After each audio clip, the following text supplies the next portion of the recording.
Satania back deep to receive. The Gators will kick off with Trey Smack sending it deep.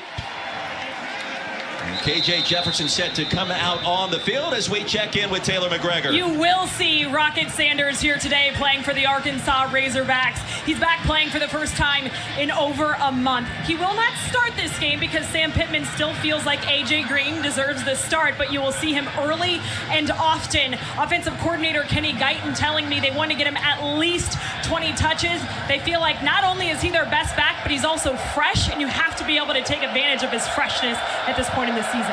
Last game we saw the Rocket Man October 7th against Ole Miss. Hogs have lost 6 in a row. A.J. Green will get the start at running back. And a little trickeration as Jefferson takes it and wide open for big yardage for the Hogs. Right out of the gate, Ty Washington rumbles down the near sideline for 25. We asked Kenny Guyton yesterday, how long have you been thinking about the first play call? He said the last 2 weeks. How about that for some trickery? A.J. Green takes a snap, hands it to KJ Jefferson, a big completion. You mentioned the pace, Roddy, and the tempo is there. A.J. Green off the left side for a 5-yard gain. And the Hogs, don't let the record deceive you, as KJ Jefferson hoping for some more mojo now with a new play caller. 5 of their 6 losses by a single possession. Off of play action, Washington integral in this opening drive. And he picks up another first down for the Razorbacks, a gain of 12. Thornton bumped him out. Washington still down over there on the Arkansas sideline, but quick play action, rolling KJ Jefferson out. I don't know how many times Sam Pittman told us yesterday, we got to get him on the pocket, we got to get him on the edge. And they did that there. And they will look at Ty Washington on the Hogs sideline. One more look at that hit, Roddy. Looked like he was favoring that right shoulder. Bryce Thornton with the hit. They are holding that right arm. It's a big loss. Luke Haas is still their second leading receiver. Tight end that started the year for him, had a great start to the season as a freshman. He broke his clavicle a little bit ago, so they're thin at tight end. Nathan Bax checks in for the injured Ty Washington. A.J. Green remains on the field at running back. No sign of Rocket Sanders just yet.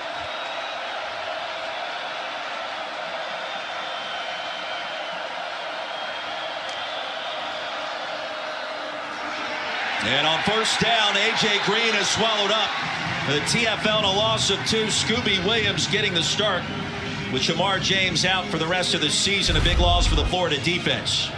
It's a nice job by Scooby Williams, just reading it like he was a running back, seeing the space, filling the hole. And Manny Nunnery stepping in with James out of the mix. Second and long.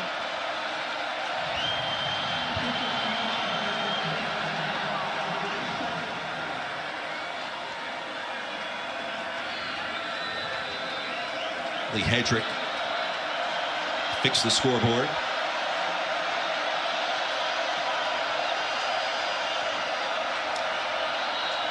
Green motions in. Jefferson will keep off the left side.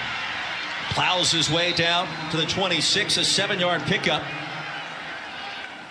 Monmielen brings him down, and a third down and medium call. Perfect probably for new offensive play caller Kenny Guyton. It's exactly what he wanted to get to, third and manageable. Once again, you go empty and give KJ Jefferson a look. Is it a thinned out box? Is the quarterback run potentially there? Do they send a motion to try and get man or zone toes? 5 in the box for the Gators. Jefferson under duress, throws a strike. Teslaw has it. He gets all the way inside the 10. It'll be first and goal, an 18-yard pickup. Bryce Thornton brought the heat. Jefferson fired on target once again. Because you've got that empty set, Florida kind of has to show their hand whether or not they're playing man or zone. KJ Jefferson sees the blitz, throws into it, and they get a big first down. First and goal, wide open is Green for the Arkansas touchdown.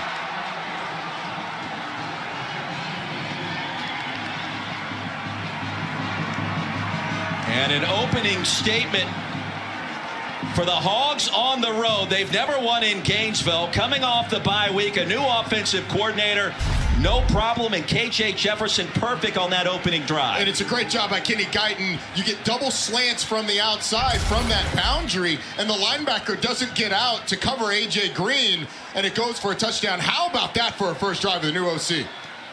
Their last SEC game 2 weeks ago at home against Mississippi State, it was 7-3. Arkansas on the wrong side of that score. They didn't score a touchdown. Sam Pittman told us we lost our spirit. I would say they found it at least through one possession on the road today. I would say so. I think that it's something that they had in practice, what he told us. Their performance against the defense was tremendous this week. But would it carry over to the game? And I think it has. You mentioned the word spirit. Felt like a team that was just incredibly down. Let's take a look at the big plays on that last drive. This was the big third down conversion to Isaac Tesla. Throw into the blitz, able to get that first down. And then on the touchdown pass, watch the top of the screen. The two slants from the outside, nobody gets out there. Covers AJ Green for a touchdown. Tremendous by the offensive coordinator, Kenny Guyton. Pylon Cam, we remind you the Razorbacks last in the SEC in total offense. They have been effective at times this season on their first drive of the game. And new life for KJ Jefferson, who said, I need to go back to being KJ. Trevor Etienne back deep to receive this kick from Cam Little. Little with a incredible leg strength, sends it 8 yards deep. Graham Mertz, the transfer quarterback coming in from Wisconsin, over 30 career starts, and he leads the SEC in completion percentage. And Billy Napier told us that his work ethic, his intelligence has been tremendous. I've been impressed with his accuracy this season and his ability to command this really complicated pre-snap Billy Napier offense. He's become a true leader on this team and has really done a nice job as the quarterback of the Florida Gators. 4 straight games Mertz has thrown for multiple touchdowns in a contest. Pearsall motions out, and he'll get the swing pass into the open field. And corralled after gain of 8, and the ball comes out, and the Hogs have it. Touchdown Razorbacks. Bishop stole it and takes it to the house. It was Braxton.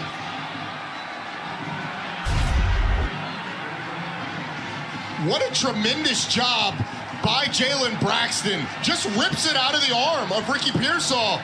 And then it's all end zone from there. The true freshman who has been tremendous with his speed and cover ability shows a knack for the football. What a start for Arkansas. Jalen Braxton, the freshman from Frisco, Texas. A picture-perfect start.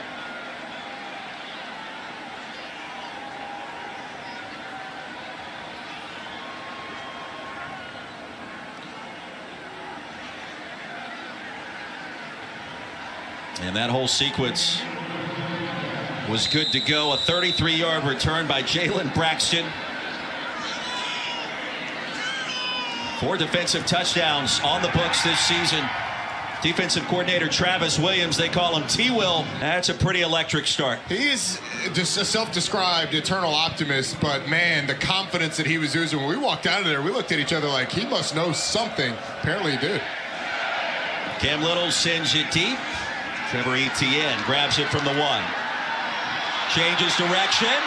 Decent field position for the Gators, Taylor. Sam Pittman, after Arkansas's first offensive score, went to his offensive line and congratulated them, giving them high fives. But then the message to KJ Jefferson is, this is who you are, but it's only 1 score. Let's keep going. Then, of course, the defense followed with the score. Arkansas fired up here on the sidelines, guys. I don't ever think I've seen an offense this excited this early on in the game.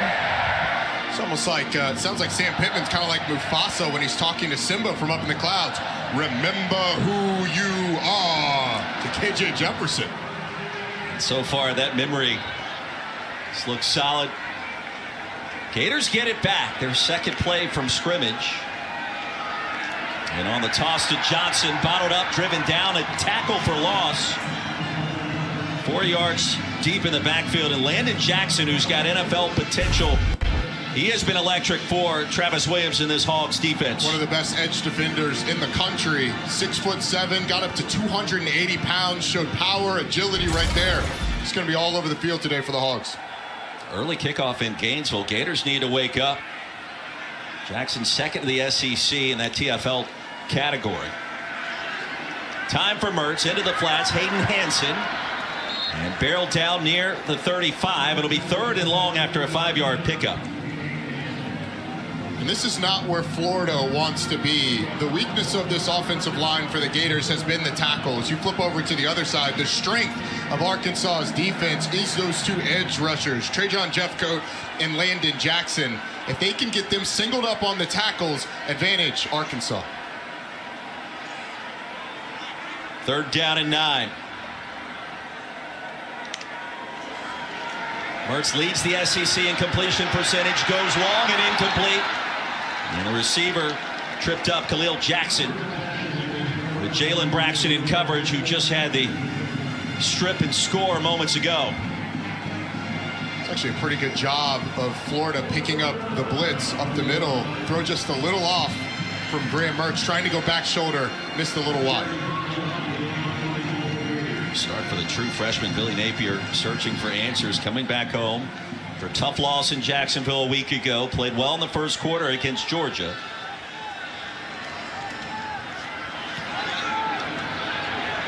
And end-over-end kick. Take a Gators bounce. He brought down inside the 10-yard line. Guy who rushed for over 1,400 yards a year ago. He's got fresh legs as well. And Roddy, you wonder if Austin Armstrong wants to try to do something to turn momentum. Gators favorite for the first time. The brand new defensive coordinator. 2-yard gain. It'll be 2nd and 8.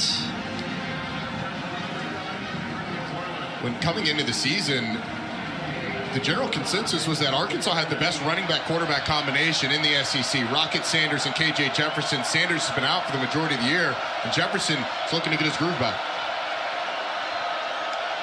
Sounds like a sequel to a movie.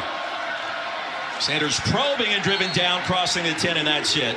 So another short gain. It'll be 3rd down quickly for the Hogs. Their 2nd touch of the football, already with a 2-touchdown lead. Desmond Watson, number 21, absolutely clogs up everything. Look at him right there in the middle. 6'5", 435 pounds.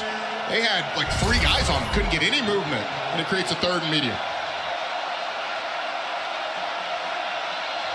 Crowd on its feet at the swap. Sanders motions out. Jefferson wants to run. He will not. Brought down at the 6. Manny Nunnery. And that's a loss of 5. 3 and out for the Razorbacks. It's a really nice job of Florida. They're sliding the protection away from number 34, Manny Nunnery. Watch the guard, though, to the left of the screen. He slides to the right. There's nobody to pick up Nunnery. Comes right through. Sam Pittman kind of told us, look, they're simplifying the protections. That time, Florida just had the right call against that protection. Max Fletcher, 8 yards deep in his own end zone. Off the side of his foot, Pearsall will watch it bounce.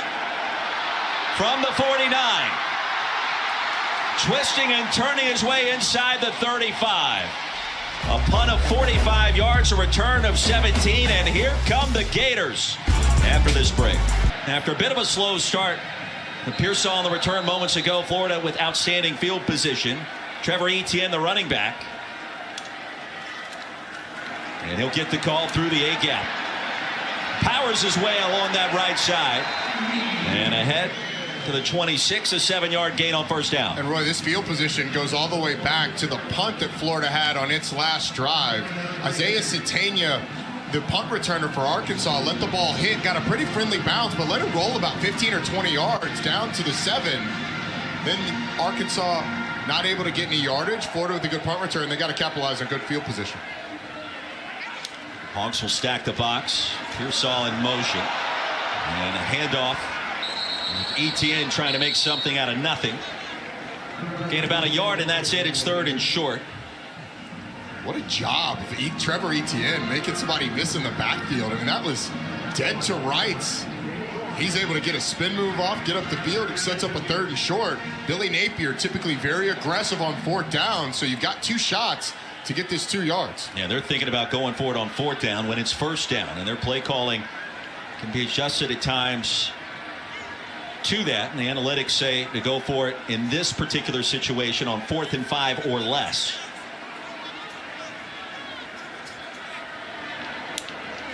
Hush over the crowd on 3rd and 2. ETN off the left side. Had some real estate, only needed a couple. He'll gain 3, and that'll move the chains. Once again, a nice job by Trevor Etienne getting skinny in the hole upfield. Alfahim Walcott comes downhill and makes a tackle, but not before they're able to get a 1st down. First down of the afternoon for the Gators. Montrell Johnson now at running back.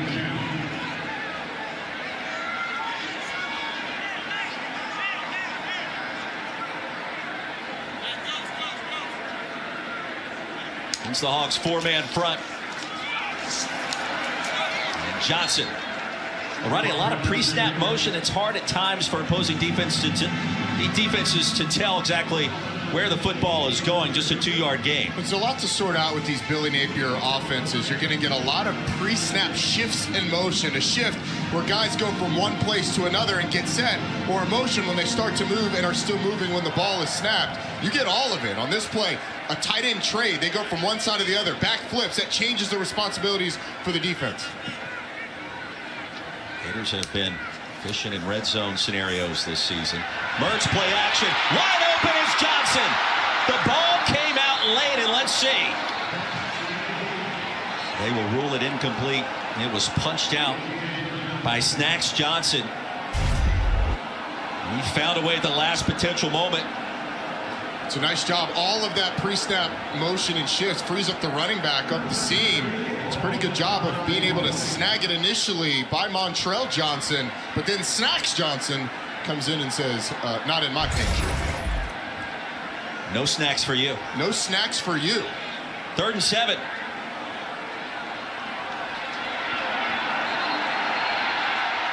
And Arkansas struggling to try to get its right personnel on the field. We'll talk it over as we step aside as well in Gainesville. Good start for the Hogs. Florida on the move after this. KC and Sam, thank you very much. We saw K-State 2 weeks ago. They've been playing some good ball. Interested to see what happens in Austin. Interested here on 3rd and 7. Gators trailing by 14 early at home. The Arkansas Razorbacks. Backside pressure. Mertz flings it. End zone! And a strike was fired to Trey Wilson for the touchdown. That was beautiful.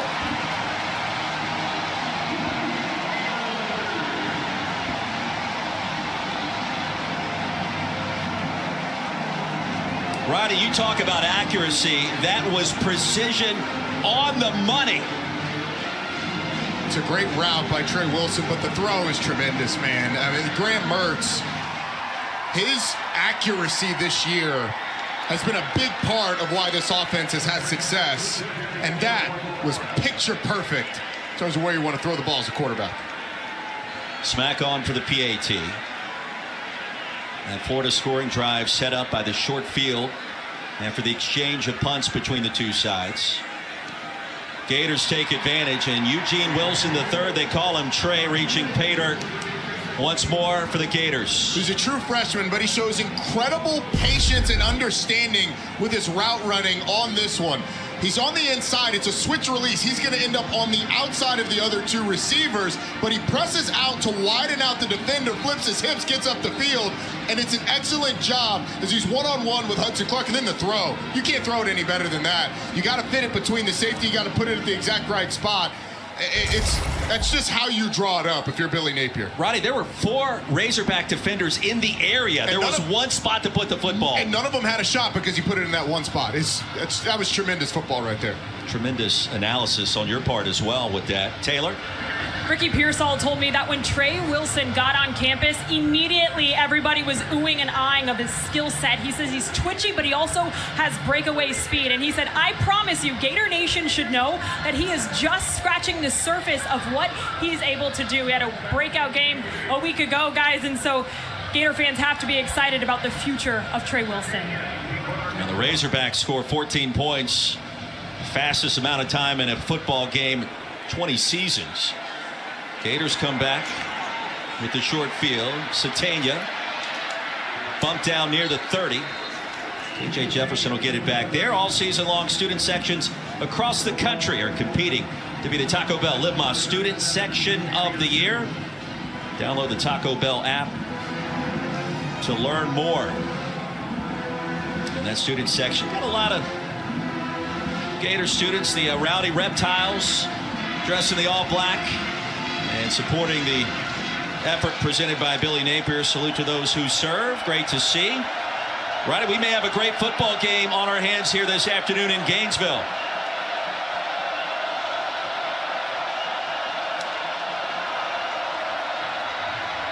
Green gets it on the handoff and will dance around near the 30. Gain of 1, and that's it. And you can feel Florida starting to settle in a little bit in this one. We expected this to be a bit of a defensive battle. Both of these defenses have been really good this season. You're right, this defense is sort of getting its feet under them. And the screen to Broden. Had one Florida defender miss and then chopped down hard. After just a 2-yard gain, Castell started to play some good football. The freshman safety from Orlando. Here's where Arkansas has struggled this season. Protection, especially on third downs. Big hit on that second down play. But KJ Jefferson now, they empty out the backfield for him. It looks like right now you're going to get zero coverage man-to-man. Let's see if Florida stays there or gets out of it. Pressure up the middle. Jefferson, a dangerous pass, nearly picked off. And the pressure came quickly. Luan Mielen. And the pass nearly intercepted by Mitchell. Princely Mielen right behind number 88, Caleb Banks. It's just a double A-gap pressure, or an A-gap pressure, and Mielen comes right through, puts the pressure on KJ Jefferson, who has to get rid of it quick. Almost throws a pick. Back-to-back 3 and outs forced by the Florida defense after giving up that opening drive touchdown. Heavy pressure on the punt. Fletcher got it away. It's low. And Pearsall on the move. Pearsall cuts it back. And the Gators with outstanding field position once again. After a punt of 50 yards under duress, a return of 40. How about Ricky Pearsall fielding it on the bounce? So important to either catch the ball or if you get a friendly bounce, take it and go. A lot of times those guys can get out of their lanes on the punt team. He finds some space and is able to get up the field. And once again, second time in a row, Florida's got excellent field position, able to convert on it the last time out on offense. 2 straight drives starting in plus territory. That's a win for Billy Napier and Graham Mertz. And you see that average starting field position. Big time advantage for Florida. It's really just a 10-yard net on the punt. Mentioned Arkansas lost its spirit a little bit leading up to this game. How do they respond now as it feels like the momentum has shifted? Etienne. Trevor Etienne, a big gainer. Etienne on his feet. Spun down near the 11.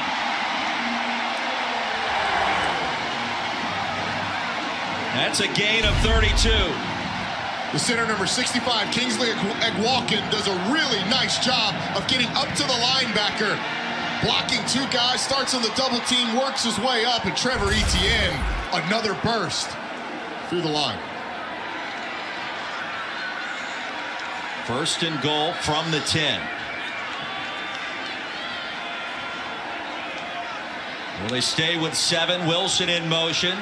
Etienne again, tried to cut it outside and could not. Bottled up, he'll lose a yard. Snacks Johnson leading the charge, number 1 in those all-white unis for the Hogs on the road. It's good strength by Snacks Johnson. He's like lined up right on the tight end. Kind of jacks up the tight end a little bit, keeps that outside arm free. makes a tackle. Coach has told us that he's been one of their most valuable pieces on this defense. With his ability to play corner, he's played their hog position as well. Extremely versatile. 2nd and goal.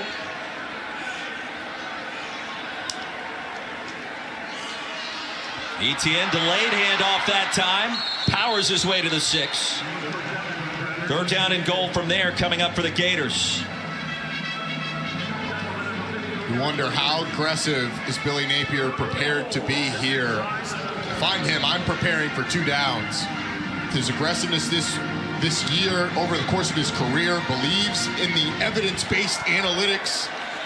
You can get down inside the 4-yard line. I think you're going for it. Analytics say to go for it on 4th down and 6 or less. Could open the door for a run play on 3rd and goal from the 6. And let's see. Mertz wants to throw it off the back foot in the flats. Reaching for the pylon. A late penalty marker comes in. The touchdown called by Trey Wilson. That'll be his 2nd. And let's check the infraction. Austin Barber's helmet ended up coming off the left tackle. I think this is going to be on Arkansas for some sort of illegal hands to the face.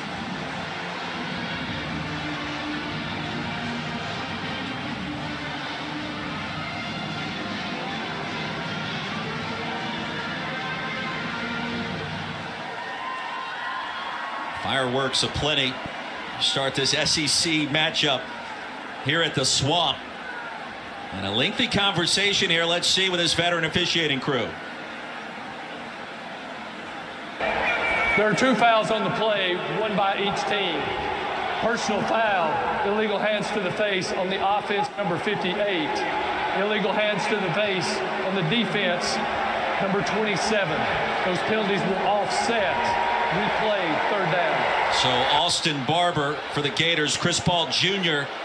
for the Hogs. That'll take the touchdown off the board, more importantly, and we'll do that whole sequence all over again. Just act like it never happened.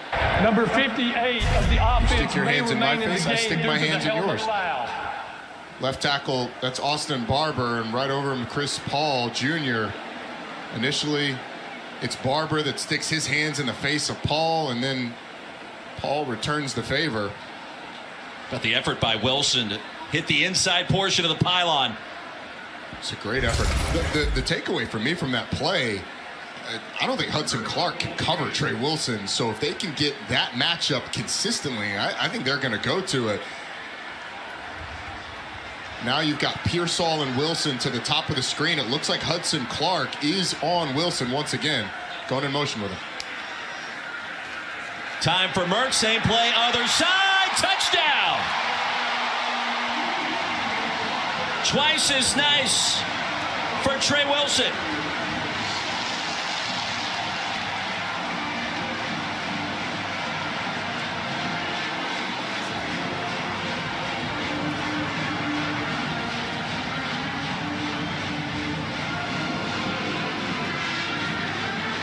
Roddy, it's not rocket science, it's football. Bill Napier thinking the same thing you were here in our broadcast spot. Sometimes my guy's just faster than your guy. My guy's quicker than your guy. And ultimately, my guy, I feel like, is better than your guy. Billy Napier, back-to-back plays, one-on-one, gets a touchdown. How about this response? Trey Smack will pound it through. Razorbacks score 14 points in 20 seconds. Florida comes back to tie it with 2 to go in the first. Look how far Hudson Clark, number 17, has to travel when Trey Wilson goes in motion. He's got to navigate past all of his defenders, and then on the snap, he's got to go over the top. Really nice job of Khalil Jackson just sitting down, making Hudson Clark run the hump. And it's all kinds of space for Eugene Wilson. They're going to have to do something to pass that off so that you get outside leverage on a motioning receiver. It's really tough defensively. You got to have great communication, but good for Billy Napier seeing that matchup. I mean, that's the 3rd time they've gotten the ball in the end zone with that matchup. One of them was wiped out by the offsetting penalties. The other 2 have ended up in touchdowns. Now, Trey Wilson had 2 touchdowns coming into this game on the season. As a first-year player, he's got 2 in the last 3.5 minutes of this contest, most importantly, to tie it up at 14 apiece. And Hudson Clark go back to the drawing board trying to figure out what to do against the Gators offense.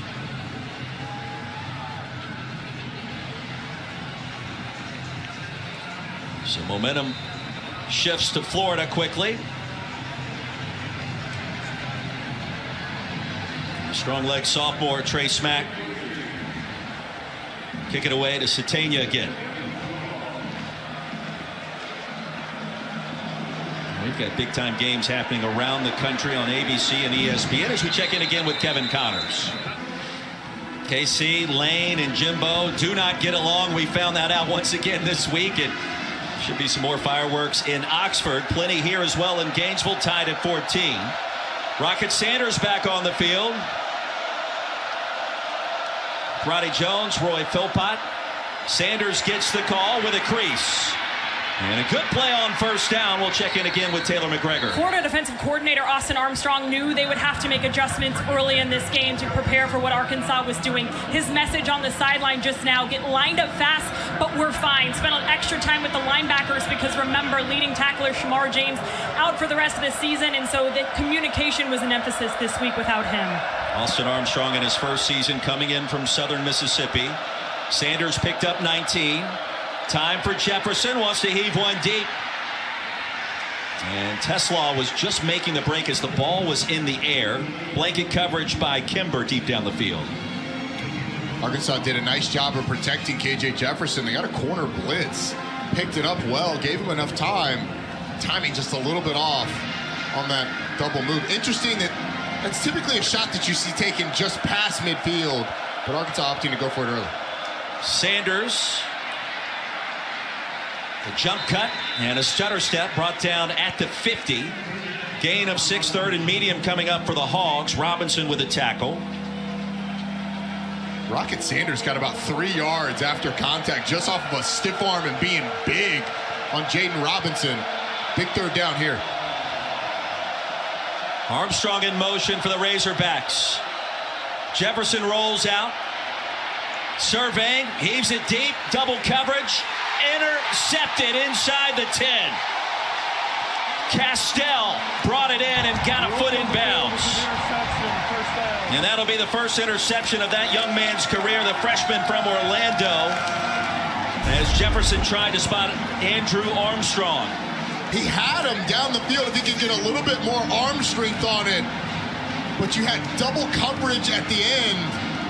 And Castell comes over and makes the interception. You want to know why Florida fans should be really excited about the future? Your freshman receiver's got 2 touchdowns, and your freshman defensive back just came up with the pick. Billy Napier's got a young team, but really talented, and they have completely flipped the script in this game. Yeah, quick inspection of the depth chart as you see KJ Jefferson. Let's see how the Hogs respond to some adversity now. Freshmen and sophomores everywhere in the 2 deep on both sides of the football. And you just mentioned a couple of key names. They've already played very well this afternoon. That's where you need Arkansas's defense to step up. The defense has been very good this year. They got to show it on this drive. Worst starting field position of the game for the Gators. In the box for the Hogs. Johnson, shifty. And Montrell brought down crossing the 10. And a short pickup with time winding down and an entertaining first quarter. You could see why Landon Jackson is so good on that play. The quickness to get inside the tight end, the length to get back out and almost make the tackle. He's going to be really good at the next level because of his length. His activity plays really hard for that Arkansas defense. Could be the final play of the quarter, 2nd and 7.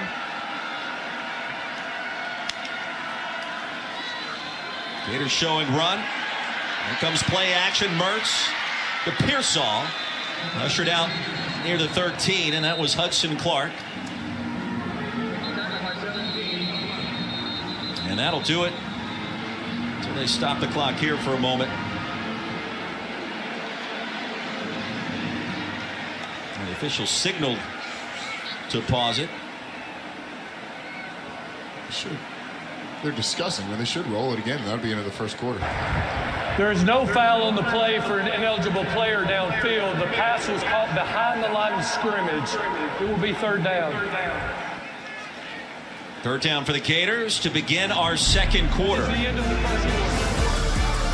Big time plays across the board. First for Sam Pittman and the Hogs. And then here come the Florida Gators. Their salute to those who serve football game. We're tied at 14, 15 minutes in.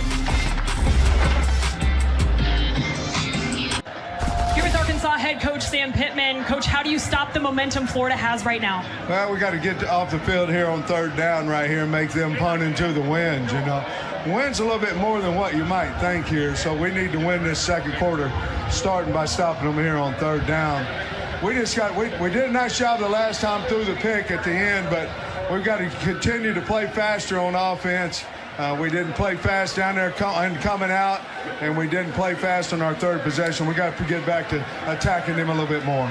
Thank you. Roy? Taylor on third down. The Gators going to come up short to start our second quarter. ETN with a grab. Thomas prevented the first down. And for the first time since that really opening drive, the Gators going to be forced to punt. Sam Pittman just said it. They needed that stop, and they actually had it set up. There were 3 blockers there for 2 Arkansas defenders, and Jaheim Thomas just splits them, gets to Trevor Etienne, and gets the big stop for this Arkansas defense. Gators had converted their last 3 third down plays, including 2 for touchdowns to Trey Wilson. And movement, they're going to back him up.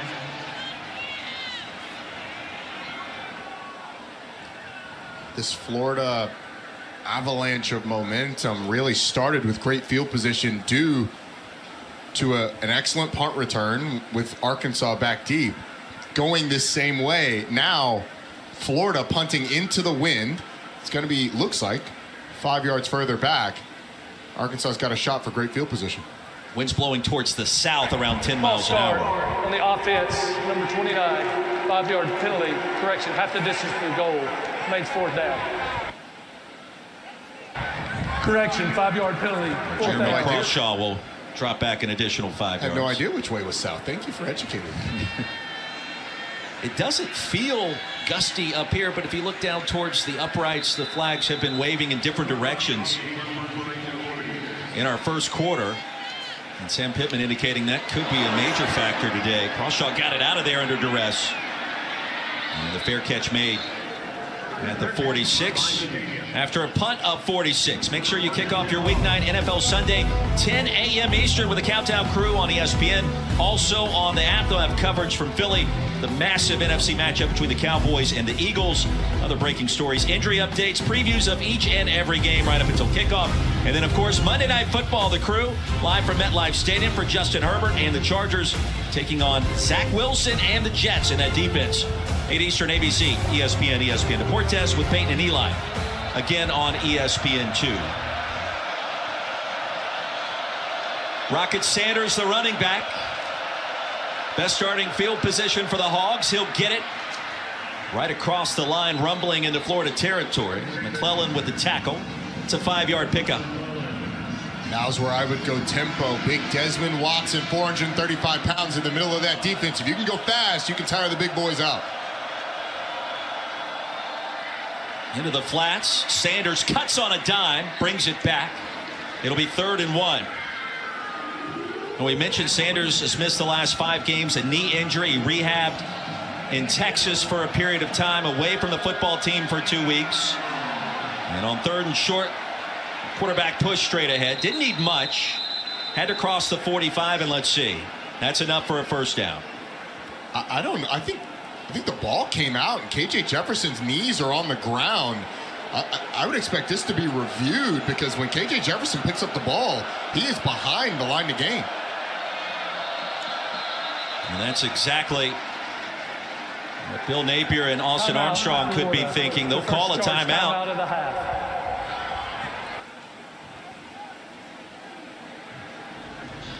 So 2 minutes into our second quarter, Jefferson on 3rd and short.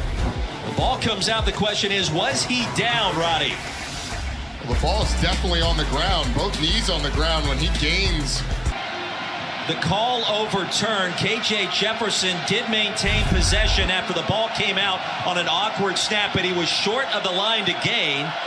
He had it between his knees, then grabbed it with both arms. So it's 4th and less than a yard. And the Hogs 7 for 13 on 4th down this season after that replay review by a replay official, John Bible. Honestly, I'd probably do it again. Without the fumbled snap, they likely get the first down. Get that brotherly shove going on. On the previous I see what you did there. The replay booth initiated a stop. Therefore, Desmond Watson It'll be 4th down. will anchor the interior of that Florida defensive front. 6'5", 435. Billy Napier may have been the only person in this stadium that saw that play unfold the way that it did. Sugar huddle.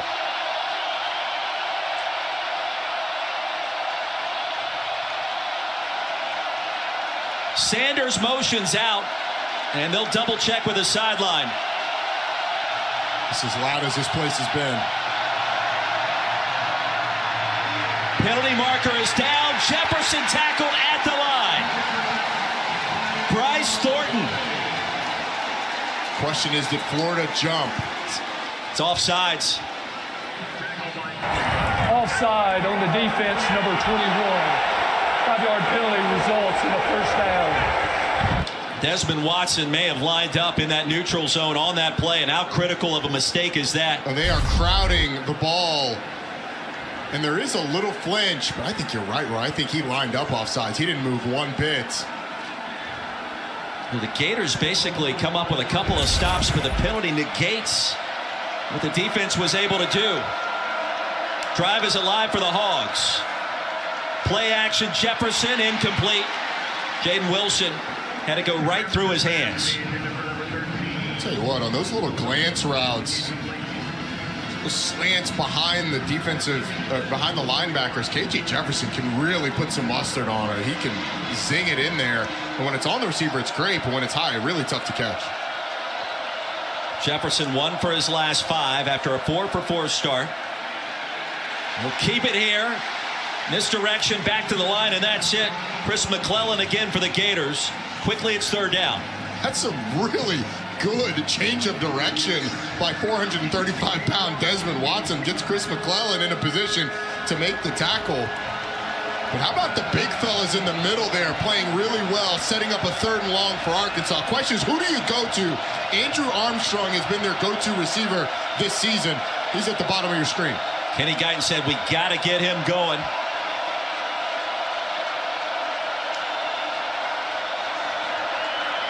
Jefferson steps up. Jefferson lassoed from behind and driven down. Uman with the sack. His 4th of the season. And the Hogs now 1 for 6 on 3rd down today. Arkansas 120th in the country in sacks allowed this season, and Prince Umamielen just goes right around Andrew Chambly like he wasn't even there.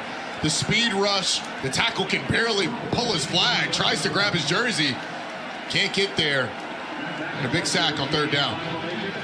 Roddy, that's the 32nd time this season Jefferson has been sacked.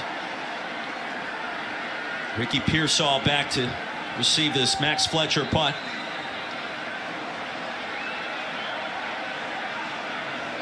And here comes the flag.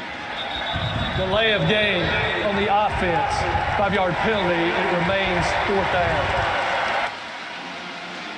I think it's wise of Arkansas to take the delay of game there. It looked like they only had 10 guys on the field. Instead of burning a timeout, the timeout's more valuable than those 5 yards, as long as you can get down there and cover. But a great job of that Florida defense. Remember, they stopped them on 4th down.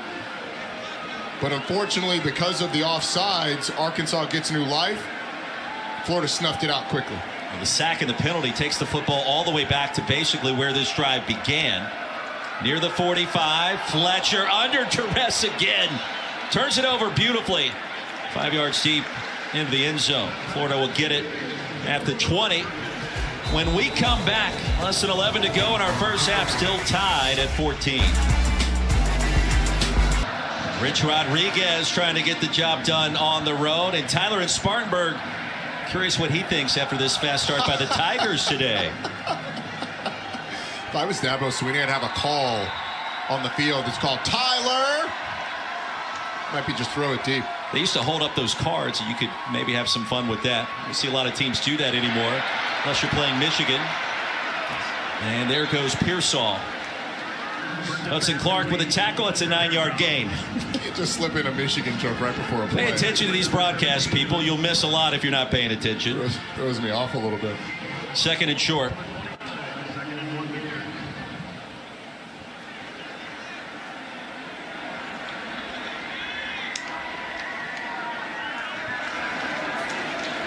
Handoff straight ahead. Needed a yard right at the line to gain. T-Mac, what do you got? Saul told me the first time he met Graham Mertz was during spring practice. Mertz was on his official visit. He went up to him and said, "Are you coming here?" And Mertz said, "I don't know yet." But Ricky said to him, "Watch me the rest of practice, and I promise you, you'll want to come here." Fast forward to now, the two are best friends. They've connected for over 700 yards through the air, and they are the leaders on this team. Pearsall told me we were disappointed in what we put on film last week against Georgia, and we need to be the ones to change it for our offense. Pearsall with the catch of the century against Charlotte earlier this year. Trey Wilson, he's got 2 touchdown receptions already today. The freshman upended short of the 35. Have you seen a better catch than what Pearsall had against Biff Poggi's 49ers in that game here? Maybe Odell Beckham's legendary catch back in the day, but I mean the way Pearsall did it, it was overhand, which is like unbelievable, especially with the contact, able to catch the football. 2nd down and 6. Gators will bunch it up. That's the top of your screen. There's Wilson in motion. Play action for Mertz. He's been effective already. And the pump fake. Could have been a lateral. Wilson. He brought down right at the line, and that was sniffed out by Hudson Clark, who's starting to play better. No gain on the play. It'll be 3rd down. Graham Mertz did a great job of movement in the pocket, ducking up and keeping that play alive. Good job by Arkansas, sticking to the receivers and creating this 3rd down. My question, number one question, who's going to be on Trey Wilson the 3rd? He is the receiver to the top of the screen, furthest out in that bunch. It's a lot of work for no gain. ETN in the backfield serving as pass protection. Mertz, pocket breaks down and he goes down. Back at the 30. Eric Gregory. It's a loss of 4 and the Hawks defense starting to stand tall once again. It's a great job by John Morgan, number 6, of creating the penetration to force Mertz off his spot. And it's almost a party at the quarterback. Landon Jackson back there before eventually Eric Gregory is able to bring the quarterback down. Good pressure by that Arkansas front. This is sort of settled into a defensive battle, kind of like we expected coming into this game. First sack of the season for Gregory, the 5th-year senior from Memphis. Approaching the halfway point of our 2nd quarter. Satania ready to receive this punt. Crawshaw hit hard, driven down quickly near the 16 after a punt of 50. Weston laid the lumber. Welcome back to the Swamp. Take a look at this cool moment pregame. Army Staff Sergeant James Slayton ran out with the Florida football team holding an American flag. James is one of the military service members who Billy Napier had speak to his team this week as they salute those who serve with this game. James is a veteran of the war in Iraq. He received a Purple Heart due to his injuries in combat, as well as a Bronze Star Medal awarded for heroic achievements in the combat zone. But what makes his story hit home, guys, is that he's worked with this Florida team since the spring on headset staff. It's pretty remarkable that he's been able to be a part of what they've done here. And Billy Napier told the team that they're playing for him here today. Great report, Taylor. We thank James for his service. Billy Napier having his team dressed in the all-black uniforms today. First time in school history. Personal foul, illegal hands to the face on the defense, number 24. That 15-yard penalty will be added to the end of the run, and it carries an automatic 1st down. Patrick Kudus, the injured player, the sophomore right tackle. That was Cameron James with the penalty.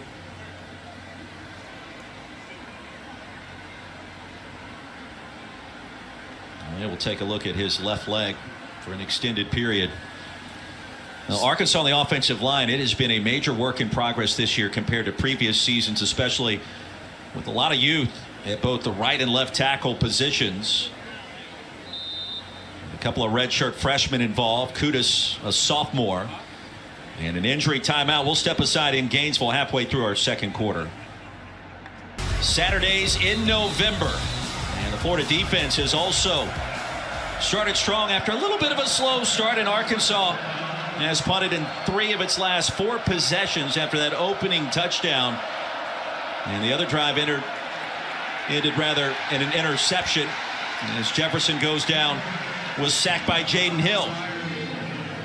And that was like a jailbreak. He had a pressure coming off the edge. They were trying to fake a counter and then throw the ball down the field, but off the side, off the right side of your screen, Jaden Hill just comes over the block and is able to sack KJ Jefferson. Tykees Crawford is coming at right tackle to replace Kudas. And on 2nd and long, a intercept results in 1, maybe 2 for A.J. Green. So the tempo of this game has slowed down dramatically after all of those early big plays for both sides.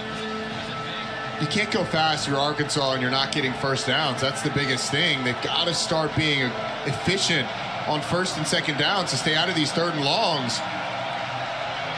Princely Umamielen is to the bottom of your screen at defensive end for Florida. With a straight path, cut off in the last second. Jefferson goes long. Has a man, and it's caught for a first down. Andrew Armstrong.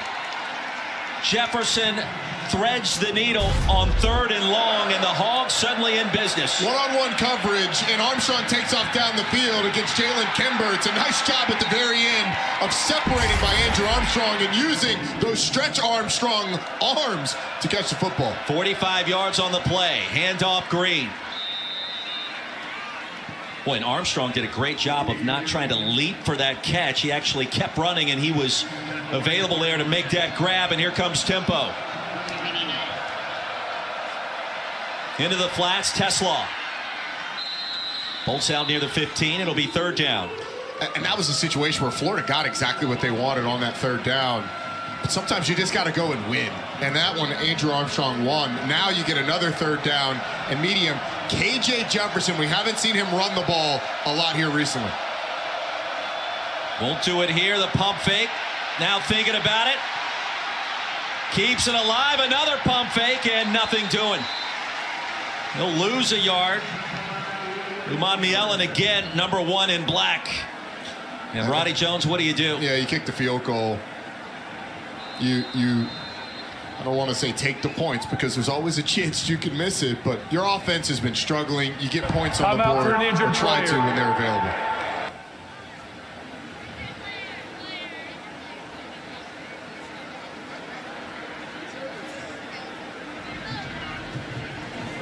Collins, injured Florida Gator, looking at his upper body near the 20-yard line. It's been a physical game. It really has. All of these games, once you get in conference, and this conference, are physical.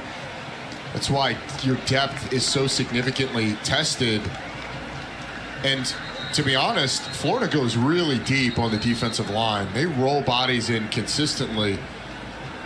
And it may not be a star-studded group. I think Princely Umamielen on the edge, Cam Jackson there in the middle, 2 guys who have real potential, but they're very young.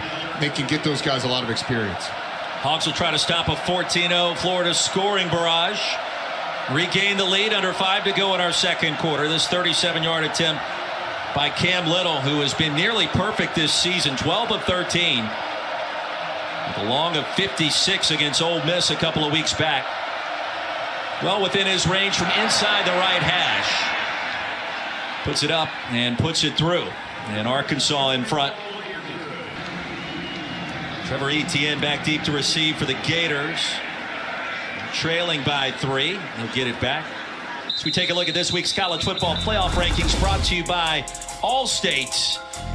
And tell me what you're interested in here. Ohio State, an early lead at Rutgers, the State University of New Jersey. And look, Ole Miss still has a chance to crash this playoff party. They certainly do, but I'm surprised by the Texas-Kansas State score. Kansas State was playing really well. It's one of the best offensive lines in the Big 12. And it looks like Texas is absolutely dominated. But you mentioned Ole Miss. Not a lot of people talk about the Rebs. Not a lot of people, but they're certainly going to have their say on who gets to the college football playoff. By the end of it, they've got Georgia next week. That could be an interesting game. Dogs get Mizzou later today in Athens. Gators with their 7th possession of the afternoon. Only 4 first downs so far. They benefited by that field position. Montrell Johnson twisting and turning. It's a 7-yard gain, the tackle by Jaheim Thomas. Montrell Johnson took Jaheim Thomas for a couple yards of a ride there. What is interesting, we haven't talked a lot about Thomas today. He's been a big piece of the puzzle. Defensive coordinator Travis Williams this year, 74 stops before today. 6 in the box on 2nd and 4. Quick toss by Mertz. Khalil Jackson. And that's more than enough for a first down. Clothard with the tackle, but a 10-yard pickup. Easy access throw. Off corner to the field. Got a lot of room with the single receiver. Graham Mertz just picks up and delivers. Easy pitch and catch for the first. He's got 8 straight completions, number 15 in black.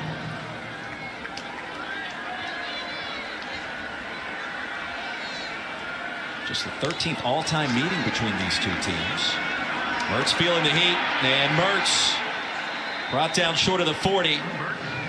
So Mertz was sacked. Chris Paul Jr. got there, a loss of 1.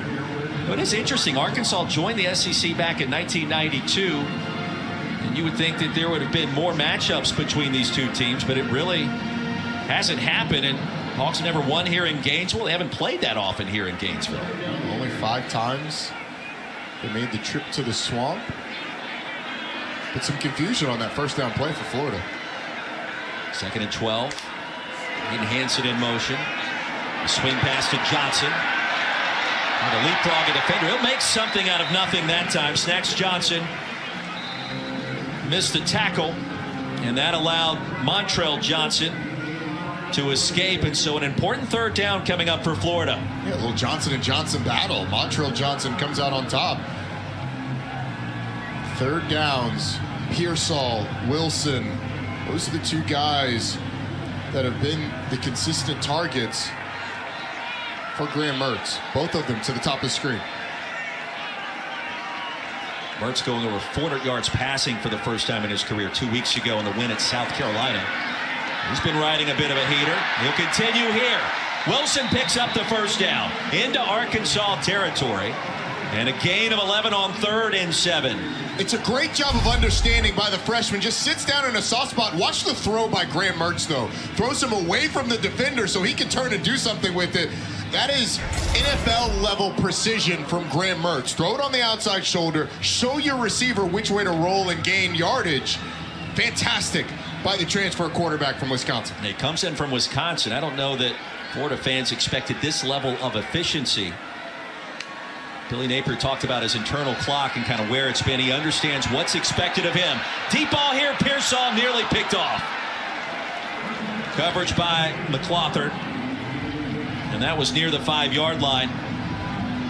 And a word between Pearsall and the Arkansas secondary afterwards. You mentioned Graham Mertz and not really knowing what to expect, Florida fans, from the quarterback. He was one of the highest touted recruits Wisconsin had ever gotten, the highest touted quarterback that they had ever gotten. Got off to a great start to his Wisconsin career, and then it just didn't go right. Kind of needed that reset getting down here to Gainesville. Yeah, Taylor, I think the fresh start has paid dividends for Graham Mertz. Exactly, and when I asked him why he feels like he's had so much success, he pointed to, well, we did a lot of off-season prep, but he also loves the type of offense Billy Napier runs. A lot of pre-snap shifts and motions, and he said as a quarterback, that really cleans up the picture for you, so he feels like he's settled in, and then, of course, had to give compliments to his receivers. And, guys, we've seen it early with Eugene Wilson, known as Trey Wilson, then his best friend, Ricky Pearsall. Kingsley Egwalkin, starting center for the Gators, slow to get up, and that'll move Jake Slaughter into that spot. We'll see if that makes a difference on this drive. And he is walking straight to the locker room. Only a minute 33 left. No real surprise, but you do get the backup center, Jake Slaughter, stepping in. Slaughter started 5 games because Kingsley Egwalkin's been banged up this year. So a guy with experience, but Egwalkin has been a stalwart for this offensive line the last couple seasons. 2nd down and 10.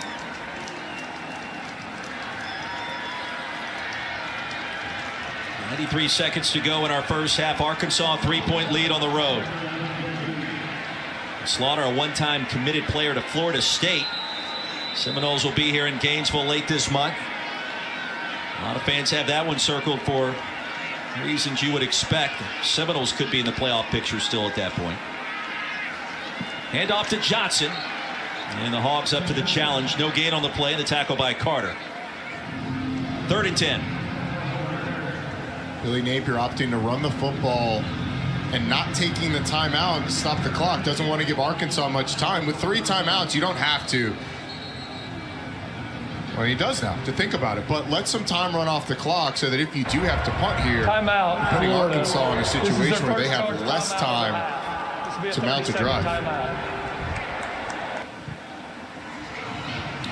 Well, don't forget, coming up at halftime, you can watch the live performance of the Pride of the Sunshine over on SEC Network Plus. Start streaming right now on the ESPN app.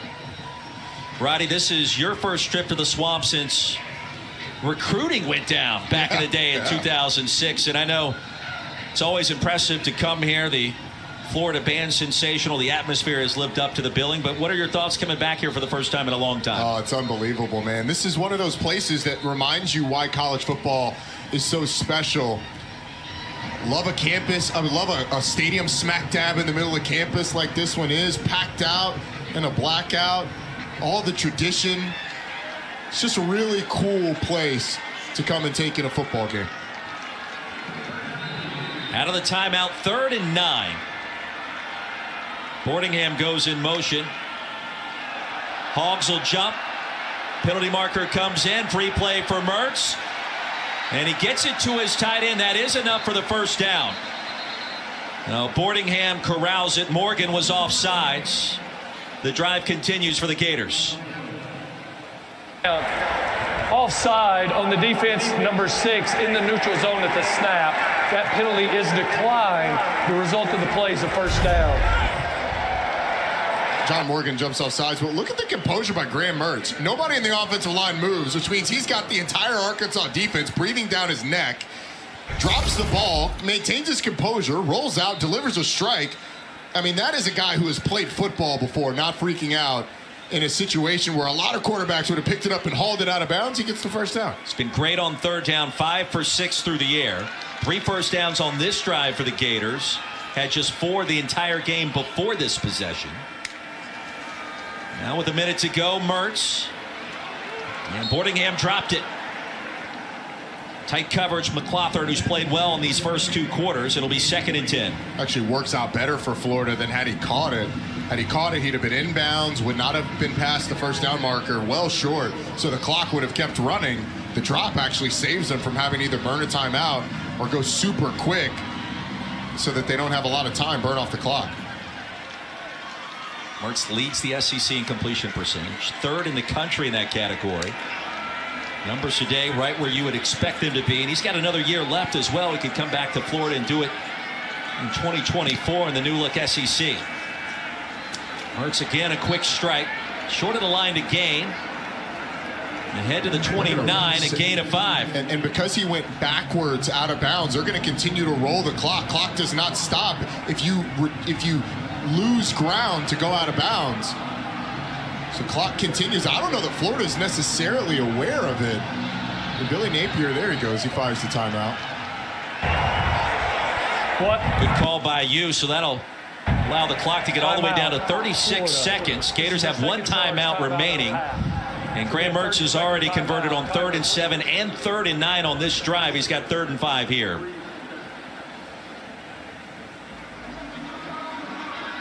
Gives us a moment to remind you this season, for every field goal and extra point made by participating universities, Allstate will make a contribution to the university's general scholarship fund. Thank you once again, Allstate. 3rd and 5. Roddy, what do you like? Something to get the ball out of Graham Mertz's hands quick, as they have done in these obvious passing situations to protect those tackles. They've been getting the ball out quick. They're likely going to send motion to give Graham Mertz a tell on whether or not Arkansas is in man or zone. If they're in man, you are finding Trey Wilson III. Although he's lined up on the line of scrimmage to the top of your screen.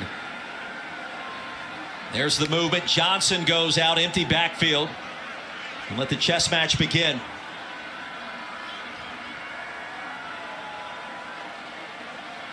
Hawks showed pressure. Now bring it. Mertz, slant, no. And drop Boardingham again across the middle. Jaden Johnson in coverage, and let's see what happens on 4th down. Trey Smack is 11 of 12 on field goals this year. He's got a long of 54, was drilling them. Now, he's kicking. Earlier in the game, this would have been kicking into the wind. It looks like, based on where the flags are flying on the goalpost he's kicking towards, he's kicking with the wind now. And a 54-yard attempt that was good against Charlotte. This attempt from 47 yards, and the wind swirling at the swamp. Timeout, Arkansas. Hawks call a timeout. This is their second charge timeout of the half. This will be a 30-second I think Sam timeout. Pittman has to like how this first half has started. Taylor, you got to believe the coach in his 4th season in Fayetteville will take a potential 17-17 tie at the break. Yeah, you would have.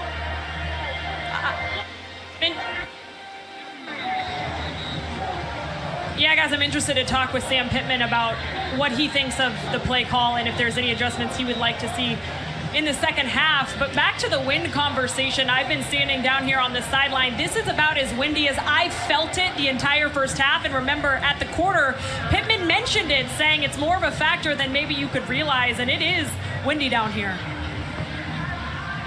Smack just inside the right hash. Roddy, you mentioned it, only 1 miss on the season, 11 of 12. 47-yard effort to tie it up.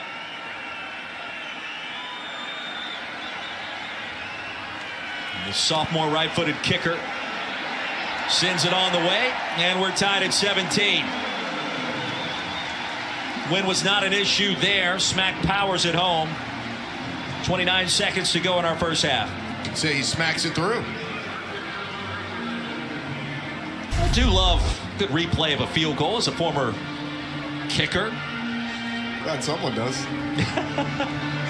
You can see the wind play with it for a moment. I play with it a little bit, but Rodney, there's nothing easy about what you're witnessing right there. apparently not. Game day has shown that. I mean, taking random people out and Pat McAfee showing us how hard kicking is. Trey Smack, I'll put some respect on that kick. Well, I mean, if you have a 47-yard field goal attempt, that's like standing on the tee box and you had to send it 225 yards over water to get to a green on a par 3. Not easy. There's 225. That's a heck of a shot for a par 3. Well, I was going to say in a par 4 and you have your driver, but no, that's pretty easy. There's water, though. There's no doubt. Yeah. There's no doubt it's going straight in the water. Now, the biggest play of this first half, the strip and score by Jalen Braxton for the Hogs, gave Arkansas a 14-0 lead. Florida came back to tie it up. Now a field goal kicking contest at the end of the half. We're tied at 17 once again. Billy Napier's got to be pleased with his defense, though. Defense has only given up 10 points in this game. You get the drive down, the first drive of the game, the strip return for a touchdown. The only reason that game is tied, and that's a mistake that Ricky Pearsall rarely makes. It's a great defensive play. So Billy Napier's got to be pleased with the way his defense settled down.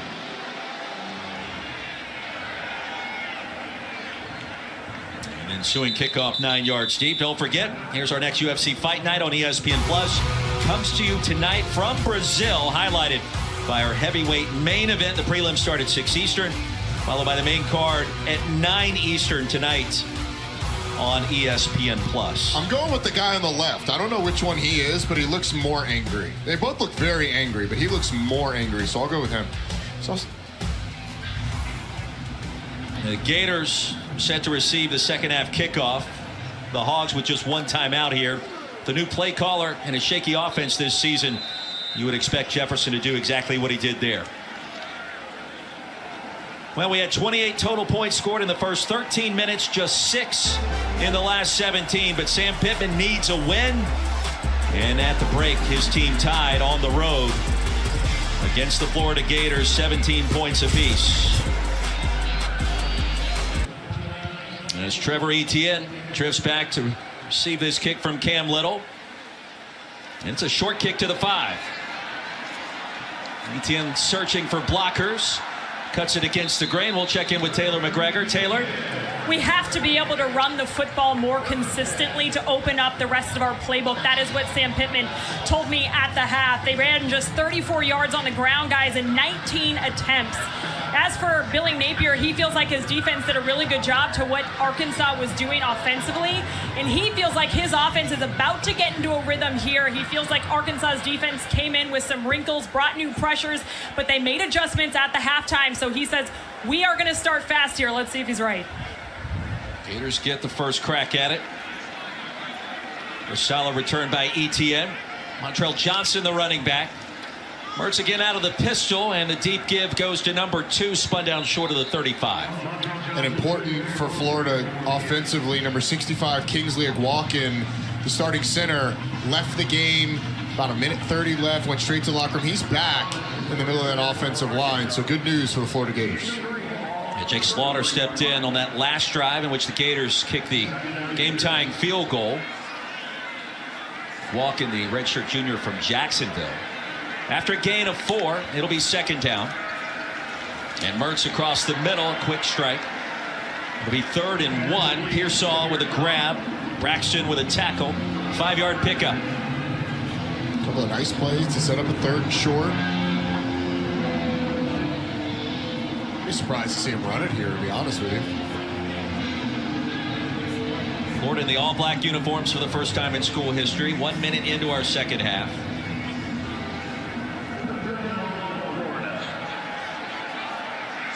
Montrell Johnson, a wildcat formation. Take it over the right side. Didn't need much. He'll cross the 40. Chris Paul Jr. with a tackle, but that's enough to move the chains. I do miss more of the wildcat, excuse me, Roddy, but I like to see that. It kind of takes you back to 05, 06, somewhere in the conference in the SEC West, maybe on the plains, and even we're in Gainesville at times. Yeah. Well, no frills, first down pickup. This time it's Mertz out of the shotgun. Tunnel screen, and Pearsall, he dropped it, and with good reason. McClothern was ready and waiting for that one, and Arkansas read that screenplay from the get-go. Not only did he read it, but he beat the block of Hayden Hansen, who is out there, the tight end, trying to keep McClothern off of Ricky Pearsall. Wasn't able to do it. Dwight McClothern, the senior from Houston, transfer from LSU. 2nd and 10.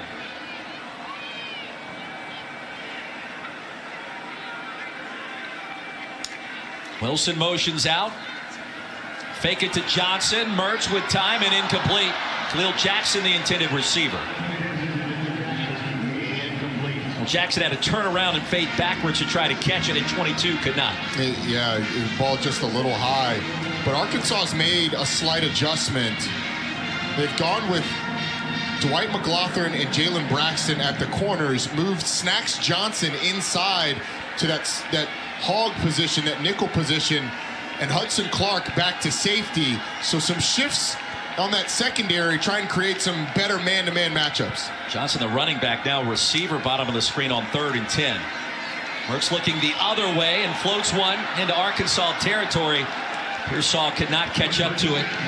Heavy pressure by Landon Jackson, Roddy. And early in the first half, that position that's occupied by Snacks Johnson would have been Hudson Clark. One-on-one with Ricky Pearsall down the field. Saw Hudson Clark struggling man-to-man coverage, so you move him back to safety. Snacks Johnson to that slot position, one-on-one with Ricky Pearsall. Great coverage, gets you off the field on 3rd down. And Snacks, S-N-A-X-X, and he's fired up on that sideline. I have been mispronouncing it. Snacks, it's actually Snacks. Hogs force a punt. They'll get it back. Satania awaiting the punt. Crawshaw booms it. And into the end zone. Razorbacks will get it at their 20. KJ Jefferson on the field in a tie game after a 59-yard punt. After this, first thing he did, he called his wife Rachel and said, "Honey, it's time. We got the job." And the screen pass to Teslaw nets a couple of T-Mac. Kenny Guyton, it's the energy that he brings day in and day out. I saw him pregame. He had music. He was listening in his headphones, and I said, "What are you listening to?" He said, "I'm an old school Marvin Gaye kind of guy because I have so much energy. I have to listen to something that's going to calm me down pregame." Well, you know he was excited after that fast start and a touchdown on the opening drive. Rocket Sanders tackled by Pyburn. And pregame, calm, cool, and collected as best we could tell for Coach Guyton. I think I've never heard of anybody getting pumped up pregame or calmed down pregame listening to Marvin Gaye. I mean, that can get you riled up in a couple different ways. Indeed. 3rd and 6. Jefferson off the back foot. The crosser is there. And a first down. There goes Armstrong. Still on his feet. Wrangled down near the 26 by Devin Moore. And that play went for big yardage, almost 50 on the play, give him 48. Nice pitch and catch, but the run after was tremendous. Now they get into their tempo. Empty backfield, Jefferson the pump fake, backside pressure, the ball comes out, still loose. Hogs jump on it. The fumble was forced by Kelby Collins. Razorbacks get it back and lucky to do so. And I'm not sure anyone touched Kelby Collins as he gets around. They did touch him. It just didn't seem like it. Punched that ball out. Arkansas fortunate to get on that. Very fortunate. 5th sack for the Gators. 2nd and 12.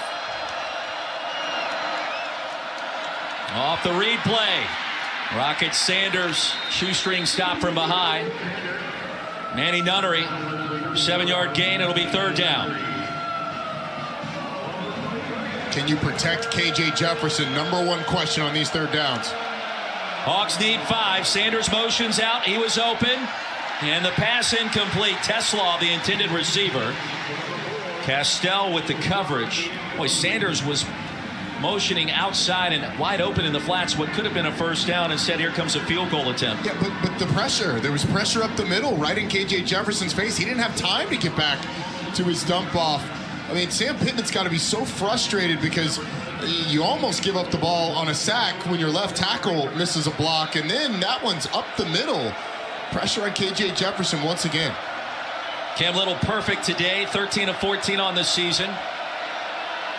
This attempt from 41. And just inside the left hash. Powers it up. And through.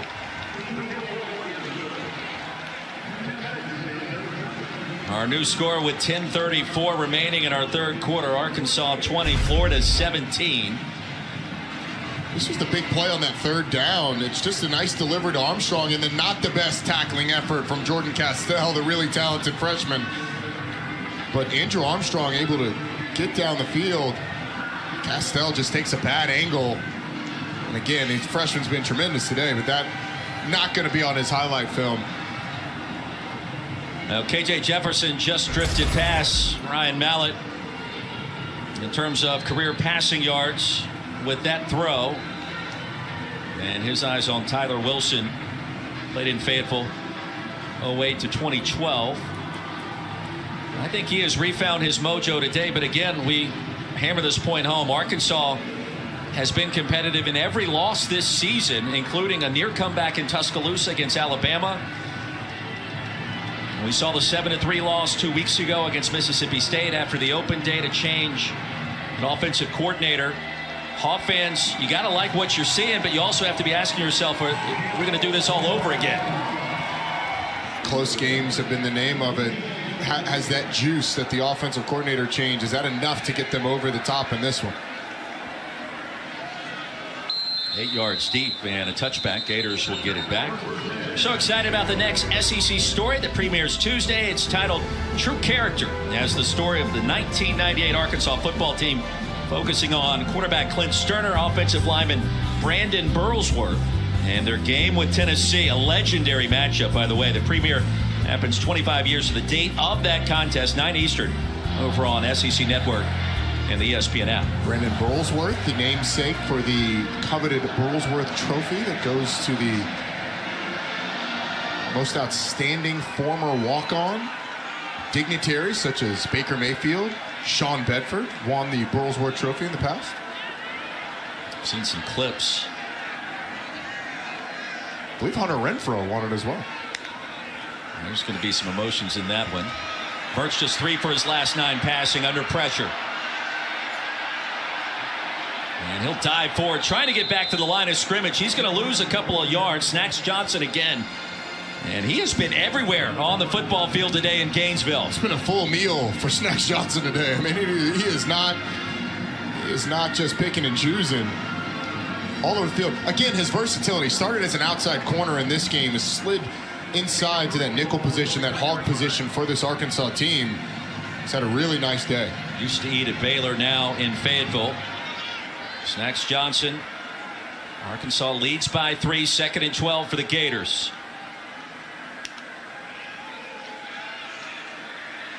Mertz through his progressions, nobody open.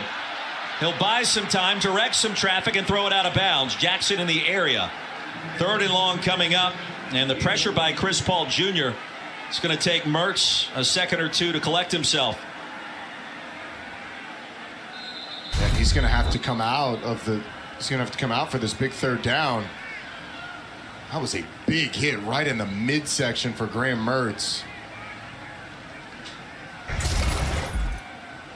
He's holding onto the ball, trying to let his receivers uncover themselves.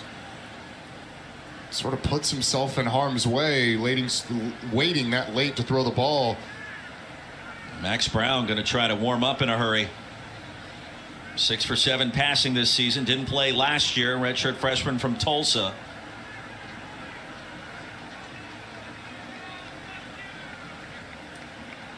Credit this Arkansas team. They have not given up this year. New life after the bye week. And in another close game in SEC play,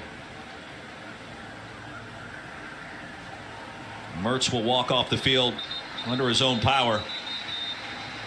If you're a bit slow in doing so. If you're Billy Napier, I mean, I think you're doing one of two things here. You're either handing the ball off on this 3rd and long, or you're getting probably one of the slots on a fade route where you throw a pass down the field, trying to get either a pass interference, maybe you get a completion, but at worst it falls incomplete. But I don't think you're doing anything to put Max Brown in a position where he's having to read this Arkansas defense very much, and I don't think you're putting him in a position where those defensive ends can tee off on him. He is a dual threat signal caller. With his stats from his final year in high school in Oklahoma, 41 touchdown passes, 20 rushing TDs. He's only played a handful of snaps this season. Etienne, the running back, Pearsall in motion. And Trevor gets it with nothing available. Stopped at the line, no gain. Anthony Booker. And the Bluebirds come out at the swamp. I'm not sure what else you're supposed to do with a backup quarterback and Mertz just exiting moments ago. Yeah, and this is where fans need to just take a chill pill. Max Brown comes into the game. He's been signaling and sitting on the bench, figuratively, the entire game. He comes in on a 3rd and 12. You're not gonna sit back there and let him dish the ball. It's gonna be a conservative play call. And I think that's smart for Billy Napier. Crawshaw back on the field.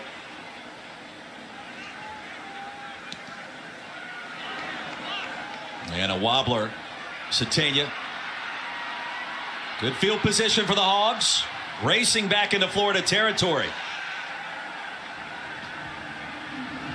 So Arkansas with possession and a 3-point lead when we come back. A punt of 42, a return of 19.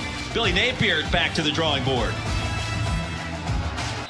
Back here in Gainesville, Roddy Jones, Roy Philpott, Taylor McGregor. Arkansas with its best starting field position of this game, with a 3-point lead, trying to erase a 6-game losing streak.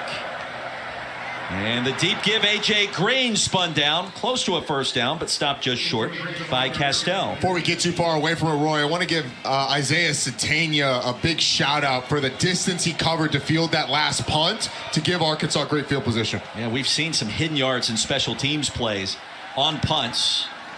Teslaw was running out of real estate out of bounds. 3rd down and 2. 3rd and a long 1, rather, officially. I wonder if you don't go brotherly shove here again. I know you fumbled it one time, but Rocket Sanders into the game. Francis Sherman, the tight end, into the game. We looked at Rocket Sanders last night, and I said, Rocket, it feels like you're going to touch it 25 times tomorrow. He said, that's a go. Then said it one more time. Not quite at that number. He'll get the call here. It's enough for a first down.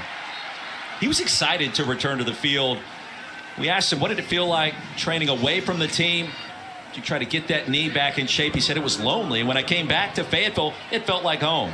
It's one of those things that sounds like a good idea until you get away from your team and you realize all of your routine is gone, all of your structure is gone, and all your friends, they're not with you. Sanders again, try to get him lathered up. 1 yard gain. Scooby Williams met him at the line, and he was fortunate. Gained positive yards that time. They have had such a tough time moving the tackles for this Florida defense, particularly when the planet Desmond Watson is in the game, which he is now. Big number 21 right in the middle of that defense.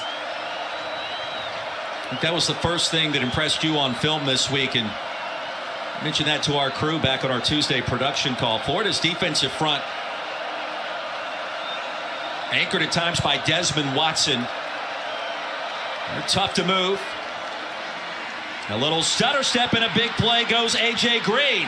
First down Arkansas, and 2 penalty markers come in, and we will see if this one comes back due to holding. I think it is. Tyrone Broden's going to get caught. Would negate a gain of 13.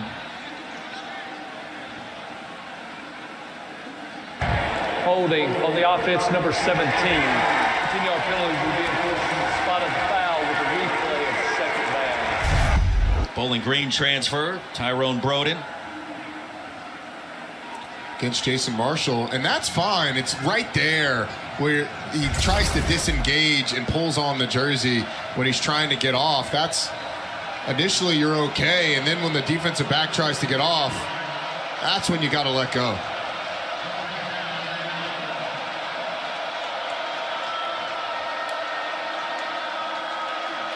Jefferson off the pump fake. Teslaw has it. Boy, tough pitch and a tough grab. Short of the line to gain, but an 8-yard pickup right beside Jaden Hill. And they're going with tempo, trying to get up to the line quick. Moving quickly. Penalty marker comes in. Sanders has the first down and a shove at the end. And we will see. This would be a crushing blow if it's on Arkansas. Sort of feels like it's going to be an illegal shift. Illegal shift on the offense, number 30. 5-yard penalty with a replay of third down. Man, that, I mean, what a crushing blow. It's now twice. You have the hold at first, and you could see it there on the edge. Marquise Gums getting down in his stance, not set for a second before the ball is snapped. And that's a great call, and unfortunately wipes off a first down. 3rd and 8. The screen, nobody home, and a dangerous pass. Jefferson almost threw that blindly. Looking for Gums, and instead it's incomplete, and 4th down coming up. Now the good field position results in a long field goal attempt for the Hogs. And Cam Little has been just about automatic this season. Mentioned the 56-yarder against Mississippi. This attempt from 50. 25 seconds and started on my signal. Roddy, when you're perfect from this distance in a season, that's the kind of stuff that pro kickers are built with. It's kind of stuff that gets you in the Groza conversation. 4th down, here we go. Clear, shorty. Mel Kiper has Cam Little rated as his #1 kicker. From the right hash, Little powers it up. And he missed it wide right, and I mean just by a hair. Distance was there, and he just pushed it by a couple of inches, and the Gators survive.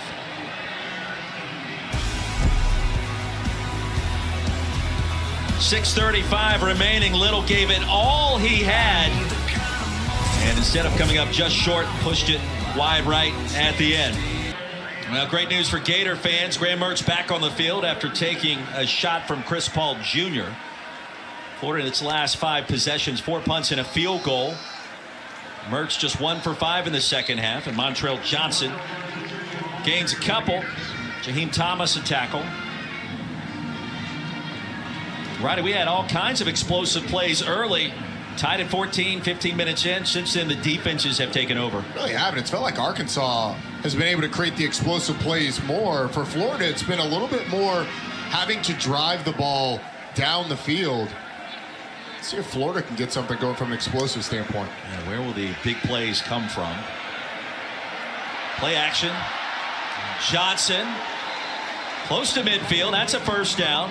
Clotharn with a tackle. 14-yard gain.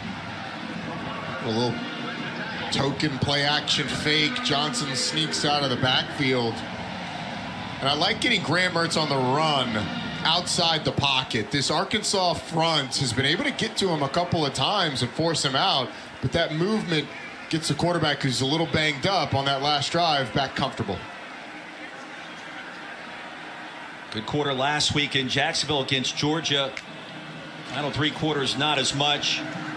How would Florida respond mentally? Johnson had that face mask turn around for a moment. No penalty marker. And a 1-yard gain with Clark providing the tackle. And I think Jaheim Thomas, who was the initial contact, had his hand up around the helmet. I don't think he ever grabbed the face mask. He kind of swiped across it or hit the side of the helmet. So it was close, certainly, but good job by Thomas of not actually grabbing that face mask. You see him go up top, and it does kind of get the helmet, but his hand ends up on the side. Good no call. Form tackle by Clark late, 2nd and 9.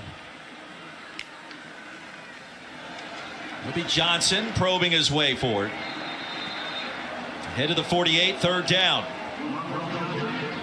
You can feel the uneasiness in this crowd of the Swamp. Yeah, neither of these teams have been able to run the football. And the defensive fronts deserve a lot of credit, but both offensive lines kind of had their issues this season.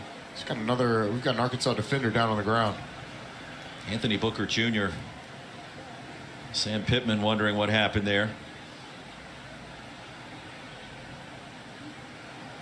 Now, he made the tough decision, was 2 weeks ago, to part ways with Dan Enos, promoting Kenny Guyton, trying to breathe new life into this season, a season that started with such high expectations.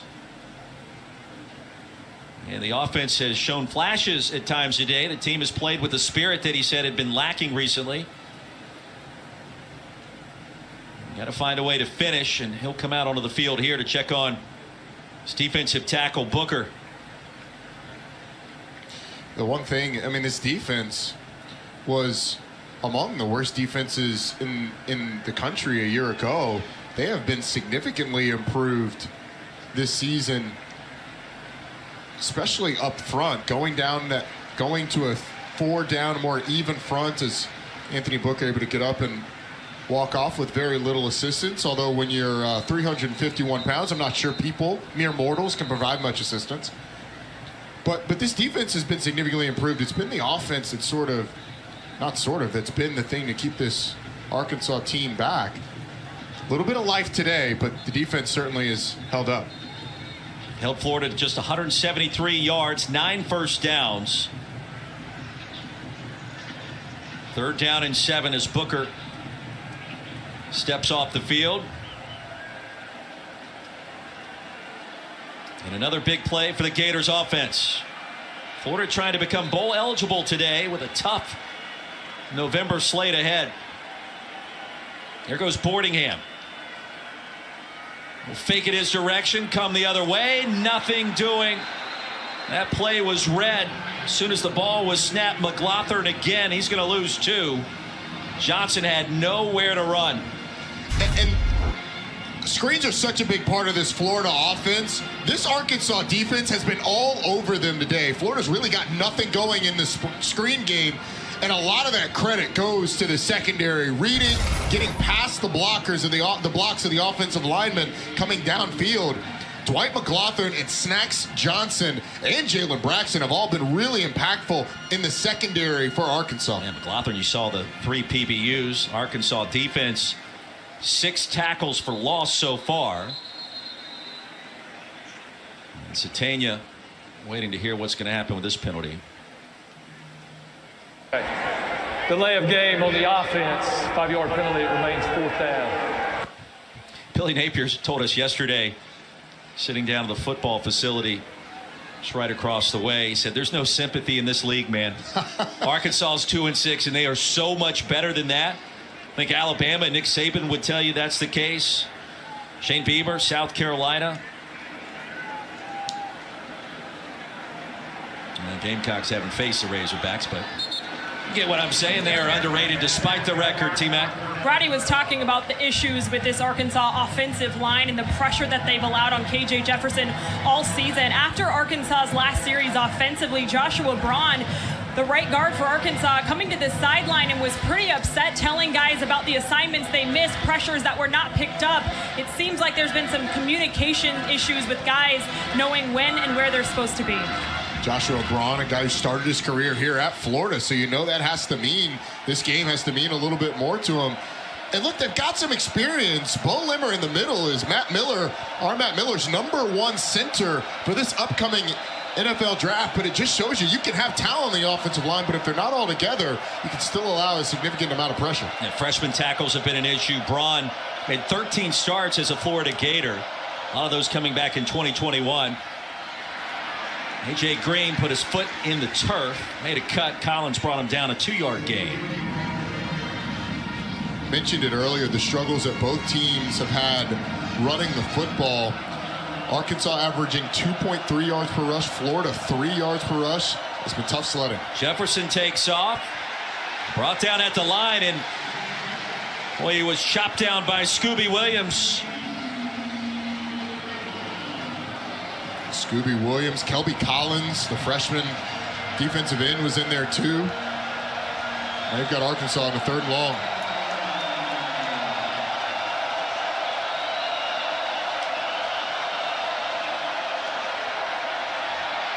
There goes Jefferson. He'll get the first down and a little bit more. Shoved out, crossing the 25.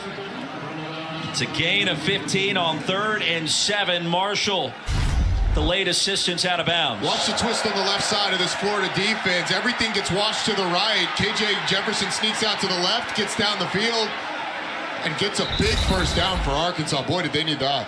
Well, if you're Austin Armstrong, Florida's defensive play caller, that's a backbreaker. Had the Hogs pinned deep, and KJ Jefferson happens. A.J. Green through the line.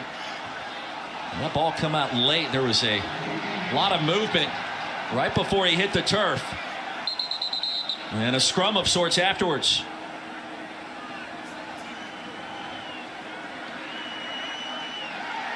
Gators think they have it. And they do.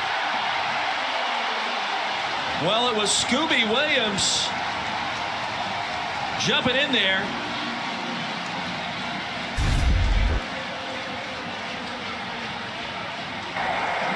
The ruling on the field is a fumble recovered by the defense. That play is under video review. Yeah, it looks like that ball clearly moving before it hits the ground. And there's no way they're going to be able to tell on replay if the ball was not recovered by Florida, because you have to have indisputable video evidence. I think we have it that it was out, so I would guess this is going to be confirmed off of the first look that we saw. How about Arkansas, or how about Florida, excuse me. Scooby Williams punching the ball out.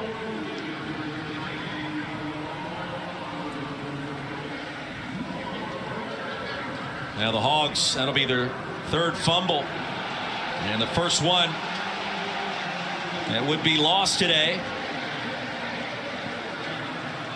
It all happened so late, and Green not yet reached the turf. And credit Scooby Williams. You know, much was made coming into this game. The loss of Shamar James, his leadership, his vocal presence. Could Scooby and Manny Nunnery, transfer from Houston, step up their play? I think for the most part they've done that against this revamped, reworked Arkansas offense. I think they absolutely have. Want to give a shout out to our umpire, John Short, who worked his way somehow down to the bottom of that pile. You can see his guys peeled off. Our umpire was down on the ground. After review, the ruling on the field stands. First down, Florida. And Jaden Hill jumped on it. Florida gets the football, trailing by 3.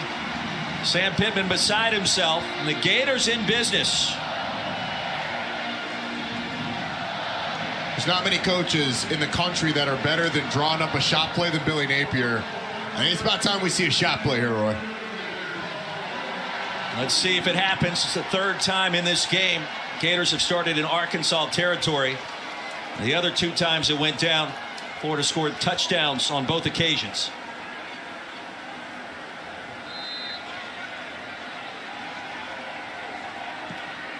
ETN, the running back. Mertz thinking about it, unloads deep. Pearsall has it. Pearsall, touchdown.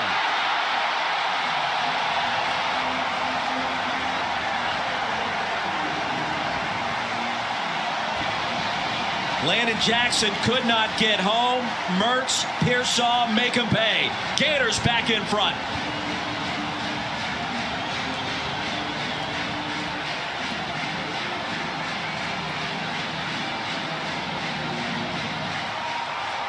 The Pearsall-Mertz connection. Once again, man. Great delivery.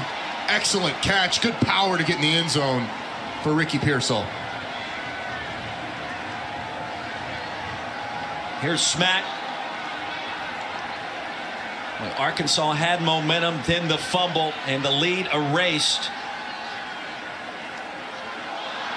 And a problem on the attempted hold. And it remains a 3-point game. Jeremy Crawshaw, the holder, bobbled the snap right as it arrived. And no attempted PAT, but the Gators score 6 and grab the lead. And Roddy, you called it. You wanted to see a shot, and that's exactly what Billy Napier decided to do. Yeah, and I love the motion pre-snap. To get the matchup that they wanted, you motion Arliss Boardingham out wide. He's the tight end to the top. When he motions out, you're going to see the corner to the bottom of the screen bump out with him. So what does that do? It gets Ricky Pearsall one-on-one with the safety, which is a matchup that you want. He has a full head of steam, stems outside, and then goes back in. And then it's a great delivery by Graham Mertz, who throws the ball perfectly up where his receiver can catch it, and then the ability to power into the end zone. So pre-snap motion creates the matchup. Pearsall against the safety, Jaden Johnson. The great delivery by Graham Mertz, able to get in the end zone. Billy Napier can draw up some shots, Roy. He certainly did there. And the Hogs behind. On this salute to those who serve afternoon. Taylor McGregor told us the story in the first half. Graham Mertz on his visit saw Pearsall. He asked him, hey, are you coming to Gainesville? He said, I don't know. Watch me in practice and you'll decide rather quickly. It was one of the reasons why right there. Satania, a full head of steam brought down to the 30. We'll check in with Kevin Connors. Kevin, thank you. An injury as we toss to studio. 3-point lead for the Gators. Jack Pyburn remaining down. He tried to get up for a moment, then immediately fell back down to the turf.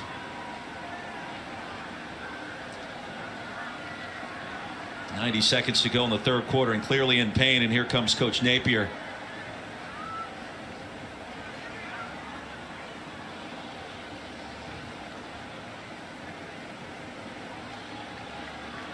And KJ Jefferson in this offense ready to get back to work with Kenny Guyton calling the plays.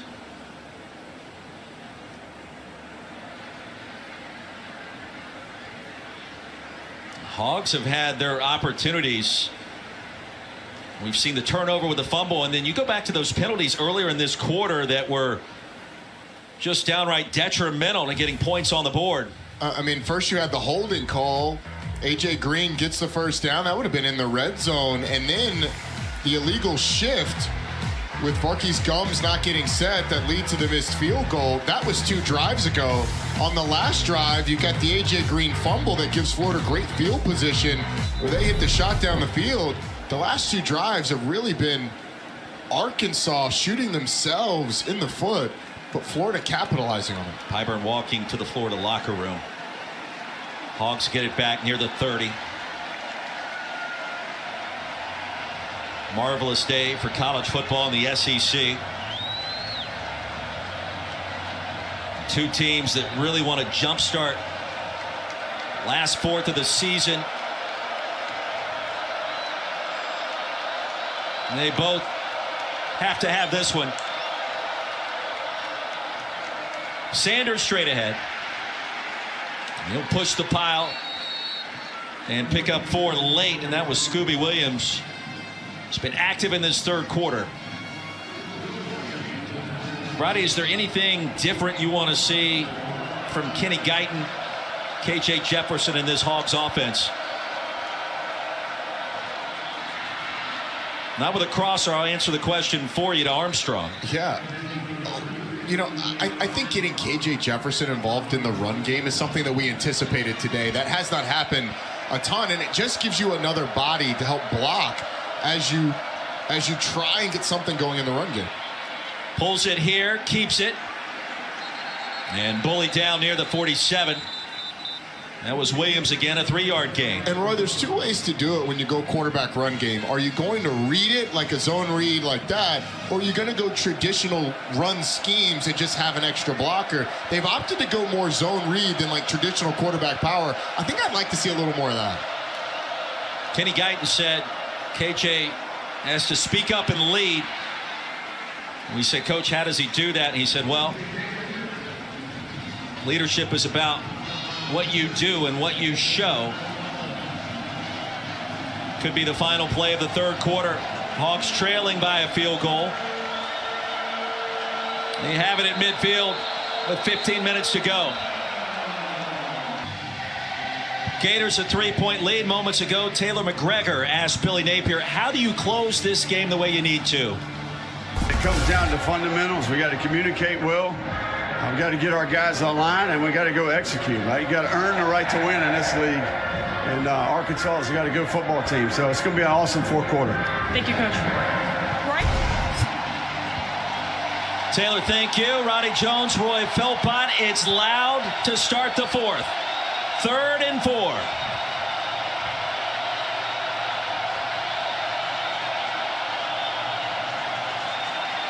Jefferson under duress, throws a strike to Wilson, a first down for Arkansas. Love this from Kenny Guyton, rolling KJ Jefferson out, getting him away from the pressure, a little natural pick down the field. Jaden Wilson able to get open in the flat, and a first down for Arkansas against this stingy Florida defense. Great route concept. Jefferson on the money despite the pressure. Arkansas in Florida territory. Empty backfield and a backwards pass. Teslaw wants to throw it. The jump pass. End zone. Who caught it? Nobody. It's incomplete. A penalty marker comes in. Armstrong had it for a moment. Ran out of the back of the end zone, and Devin Moore batted that football away at the last second. And Andrew Armstrong, scary hit on the ground, and his teammates quickly waving the trainers over.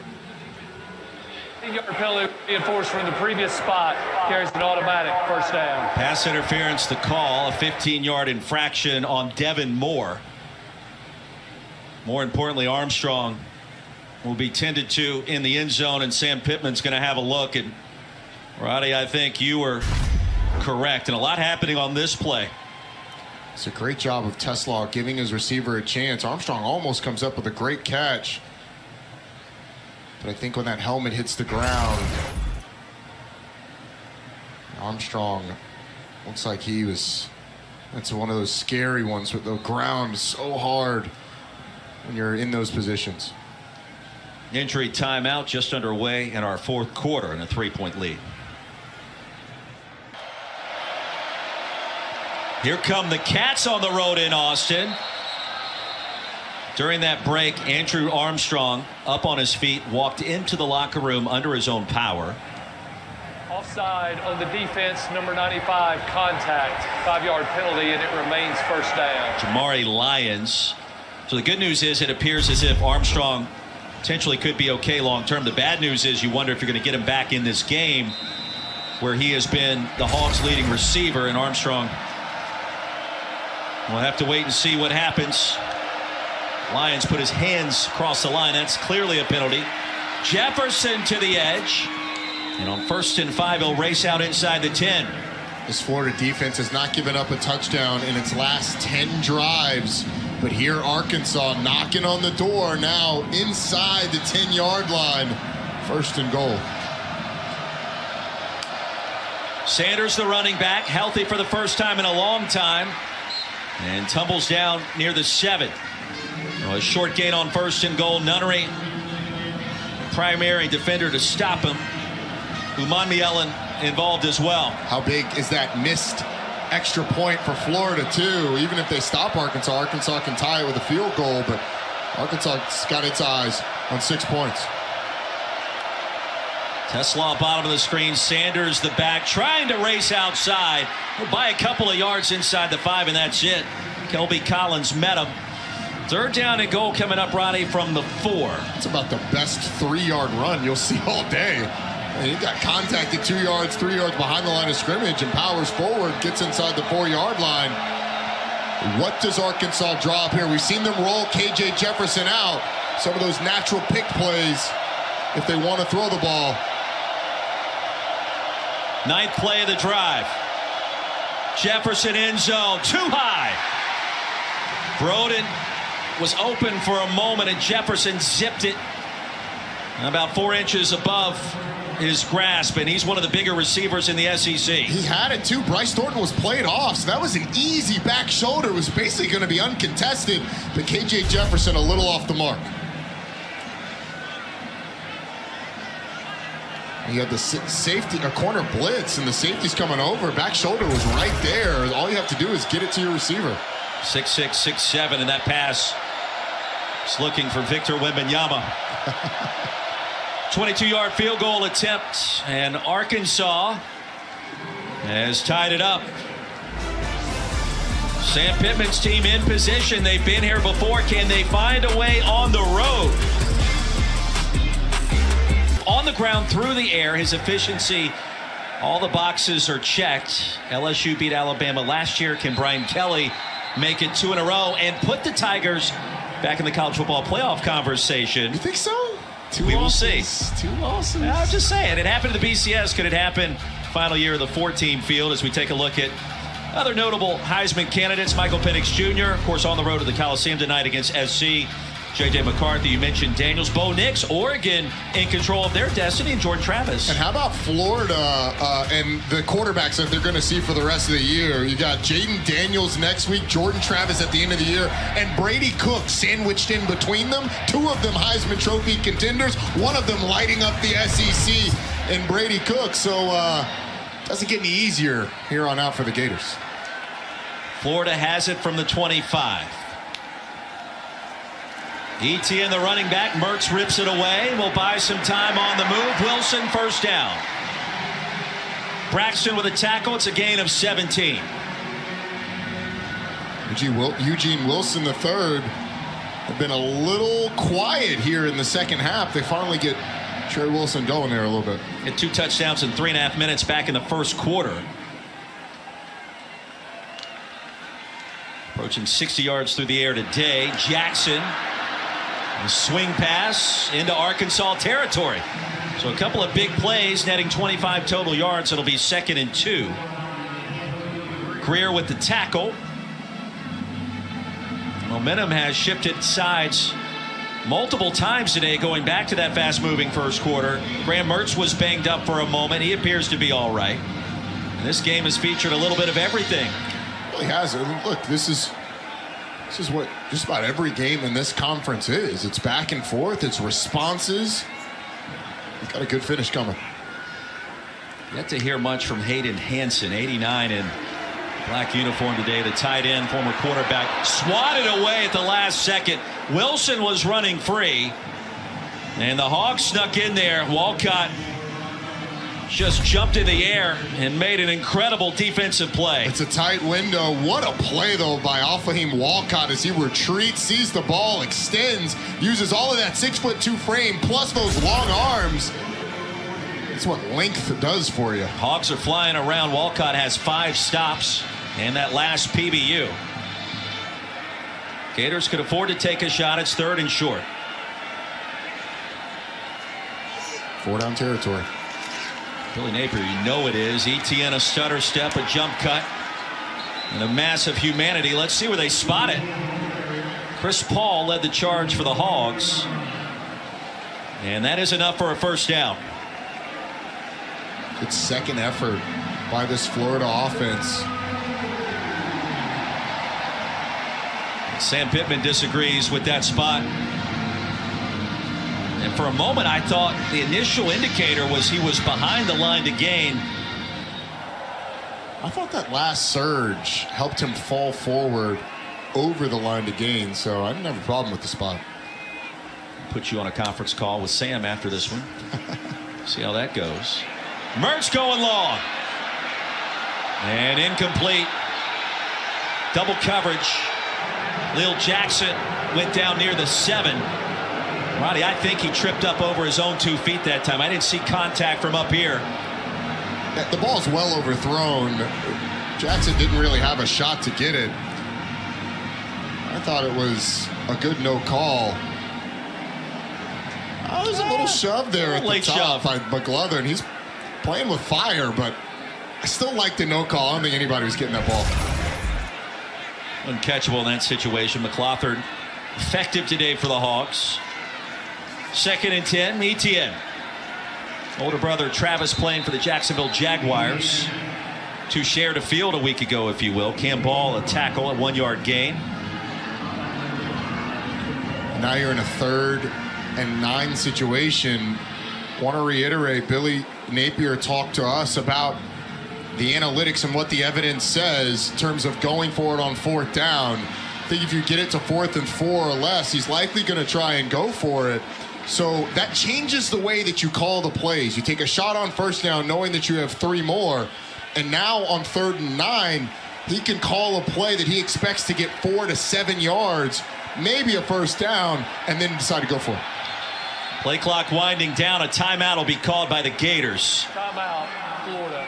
It's the first charge timeout of the half. But the interesting component to all of that, on 3rd and 9, conceivably you could still run the football even if that doesn't happen, considering what the 4th down analytics tell you. Timeout as we step aside in Gainesville. For Sam Pittman in Arkansas, it's a 2-6 club. Bunch of close losses this year. 5 of 6 decided by 1 possession.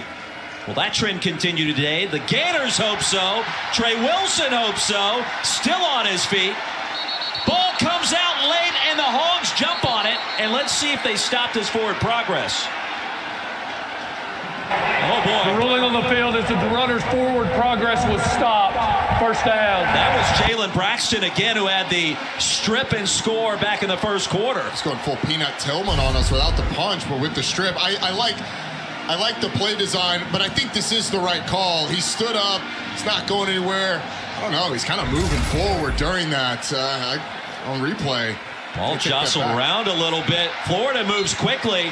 That's an efficient play for a number of reasons, and Johnson picks up good yardage. It's worth reiterating, forward progress is not reviewable, so even though you get a Florida offensive lineman pushing Eugene Wilson forward, once forward progress is ruled, plays over, not reviewable, Florida keeps the ball. After a 10-yard gain, Johnson again back to the well one more time. Double team driven backwards. So under 9 minutes to go.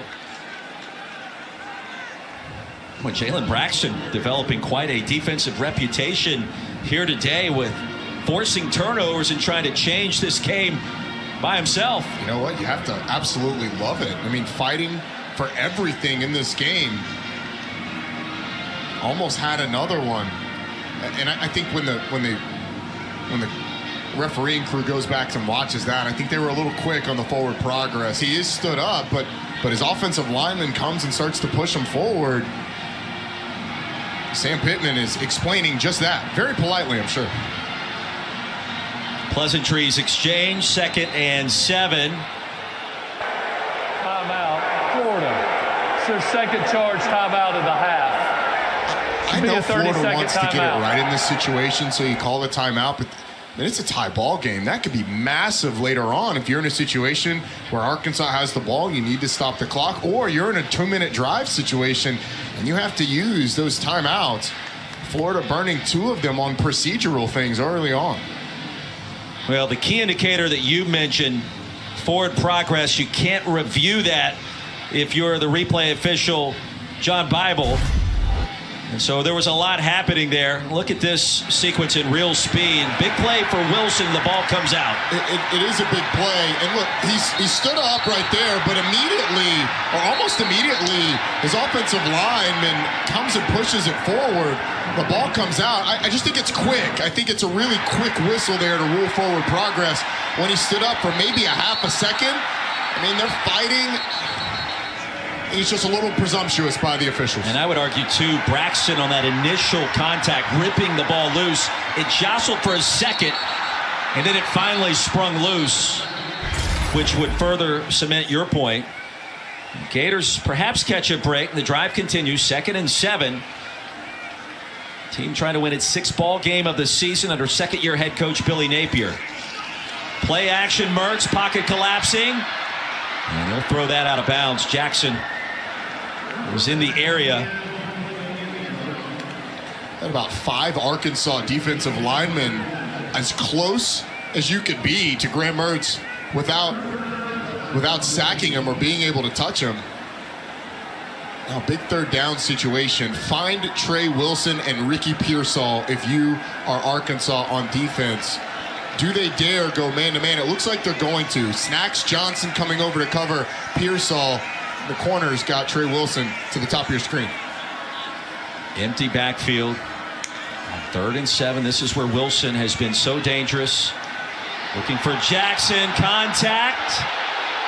Pass sailed out of bounds and no penalty marker. It'll be 4th down. Graham Mertz can't believe it. Jalen Braxton in coverage. And Jackson was floating out of bounds trying to grab that one. Was he interfered with? I actually like the no call there. I think he goes down on his own volition. Is there hand fighting? Is there contact? Absolutely. But does the contact cause him to be interfered with? I don't think so. I think that he's going down trying to launch himself towards the football.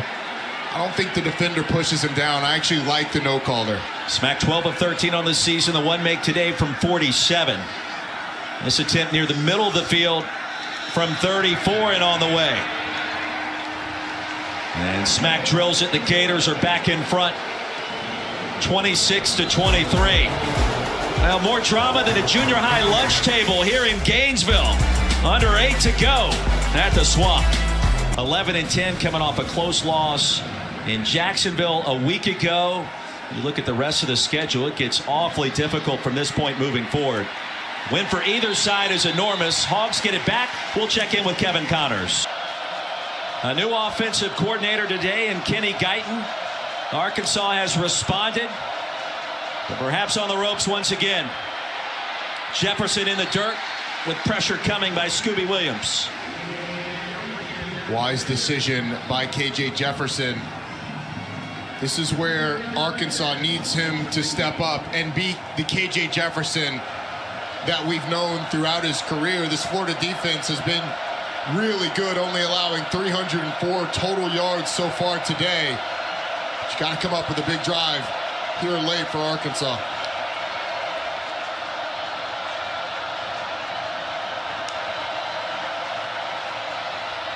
Jefferson takes off. KJ Jefferson moving on up. Upended at the 30. And that's a 1st down for the Hogs. Yeah, I love that from KJ Jefferson. Big physical quarterback, big physical run right up the middle will lead draw for a 1st down. Razorbacks show tempo. Sanders trying to get to the edge. Roddy, I don't know if he was full go on that run. He'll gain 2. Devin Moore with a tackle chopped him down quickly. And if you're getting Rocket Sanders going, that way's not the way to go. He is a north-south runner, not able to turn the corner. This time more north-south, as you indicated. He'll push the pile. Forward progress not stopped yet across the 35. Desmond Watson met him. That's 400-plus pounds of man, and he still picks up 5. Well, when you squat 515 pounds, 435 feels like lightweight. Warming up doing that for reps as he drags Desmond Watson for a couple extra yards. TJ Searcy injured. And that'll stop. Pause the action for a moment.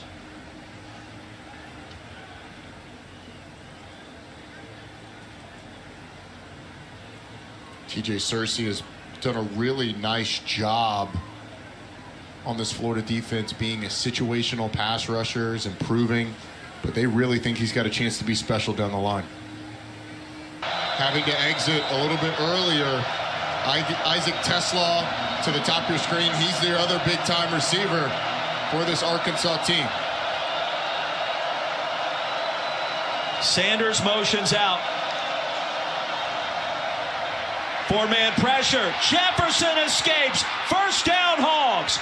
All the way to the 48-yard line of the Gators. KJ Jefferson made it happen. He picks up 16. And it's an individual effort by KJ Jefferson. You're not going to bring him down with arm tackles. Princely. Ellen did a really nice job of getting there, not able to bring him down, though. Satania on the screen. Dropped at the 45 by Miguel Mitchell. And Roy, those two runs from KJ Jefferson on this drive, I mean, Kenny Guyton told us, he told KJ Jefferson, we need you to be KJ Jefferson. That's KJ Jefferson, 30 yards of rushes on this drive. Speak up and lead. Lead by example. He's doing it here. Gators show pressure off the edge. Here it comes, picked up. And the slant incomplete. Satania dropped it. Another third down for this Arkansas offense. How can they keep this defensive pass rush off KJ Jefferson?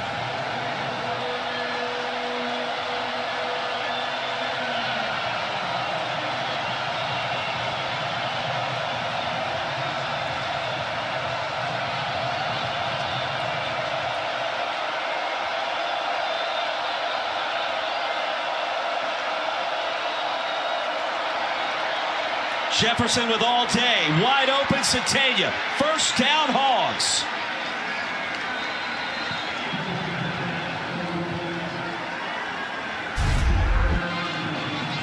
The offensive line does a tremendous job. Florida only rushes 3. You get a double team on Ellen and a delivery by KJ Jefferson with plenty of time to get a big conversion. From the 31, Hogs in field goal territory already. Thinking touchdown with time winding down, under 5 to go. Castell tackles Satania. 16 and white becoming a popular target here.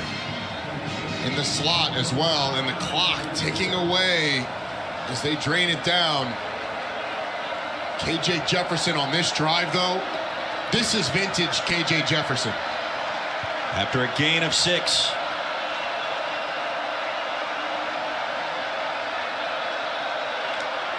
Wilson now in the slot. Jefferson takes off again. KJ Jefferson, touchdown Arkansas.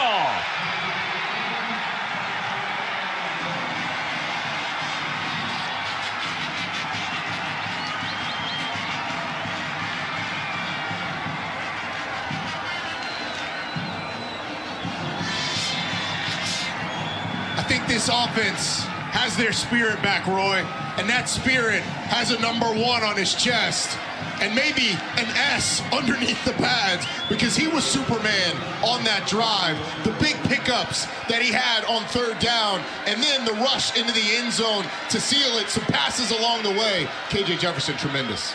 Roddy, the double nickel on the ground on that possession for number 1 in white. KJ Jefferson reminds you of what he was doing a year ago. A change at the top on offense has meant everything today as we take a look at the last drive with our playbook presented by IKEA. And it is all KJ all the time. There was a reason he was preseason all SEC. And this offense had really not gotten going, but his ability on the ground to break tackles, to get up the field, showing the speed, being physical downhill. He converts on a third down with his arm as well. Great protection by the offensive line to cause that. And then once again, to get in the end zone, it's his legs. Shows a little bit of speed for a 250-pound quarterback and gets into the end zone, putting pressure on this Florida team. Dance it out, KJ, because you, Kenny Guyton, and this offense got it going at the right time. Roddy's thrown for 222. He's rushed for 72 more. A couple of touchdowns. We're calling the Hogs in Fayetteville. We got a lot of football left to be played in Florida. Certainly capable with 4:26 to go and a timeout left. Florida offense, it's only got 264 yards of offense today. Arkansas has really made it tough on them defensively, especially with the lack of big plays. But that missed extra point, the bobbled snap that caused the extra point to not be converted earlier, huge, as Florida now has to have a touchdown.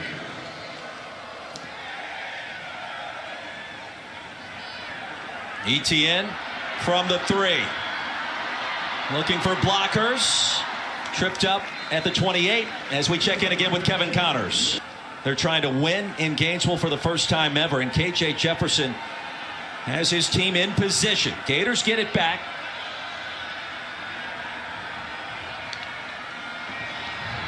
Graham Mertz with time. He'll step up.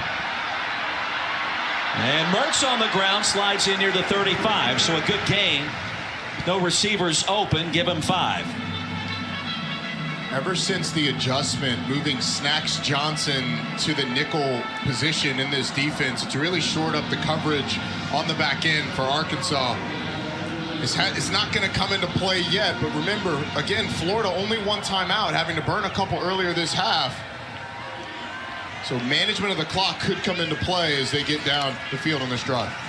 ETN out on second down. He'll get the screen. ETN made one defender miss. Directing traffic. Plows ahead and stays on his feet. Trevor ETN picks up 41 and the Gators in business. How about the physicality down the field?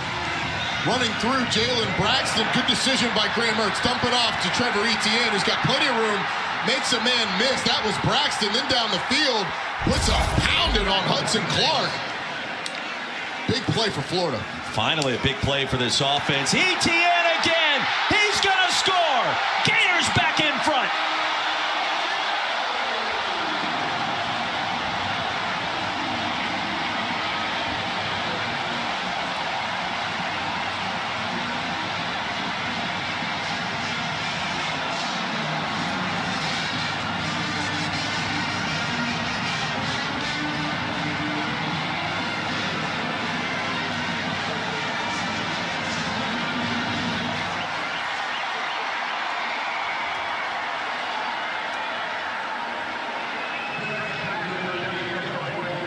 Gators trailed by 4.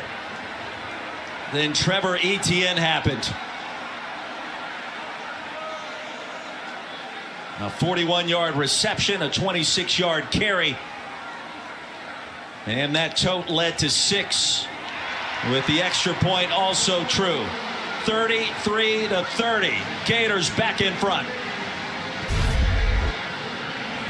First, it's the longest pass play of the day for Florida. It's a little dump off to ETN, and he makes the magic happen, making a man miss in the open field, finishing with some physicality. Why not go right back to the running back after that? It's great blocking up front. Hole there on the left side.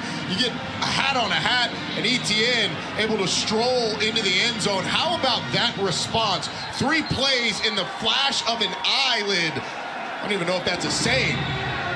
Florida able to get into the end zone, and a fired up Graham Mertz as they take the lead in a crazy back and forth last few minutes here in the fourth quarter.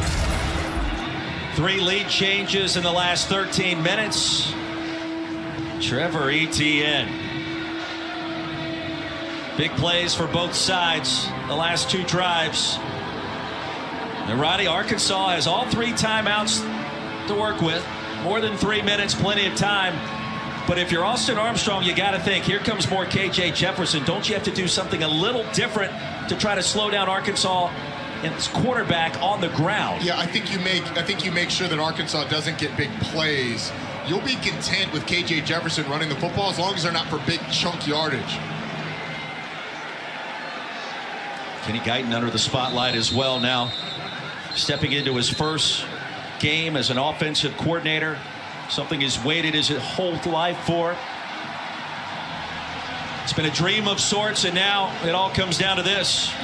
If you're Arkansas, though, 3 minutes on the clock, you do not have to get into a must-pass situation. That's where your offensive line has struggled today to protect KJ Jefferson. I mean, until you get to a point where you have to go fast, keep the run game, at least the threat of it, part of it.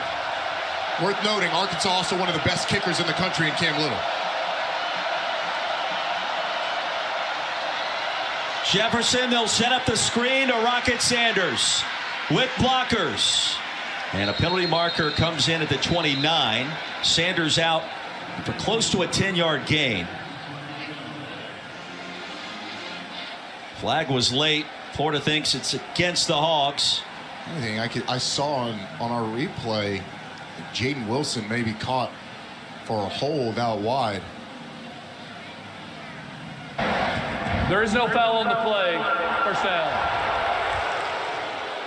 So Sanders gets 10.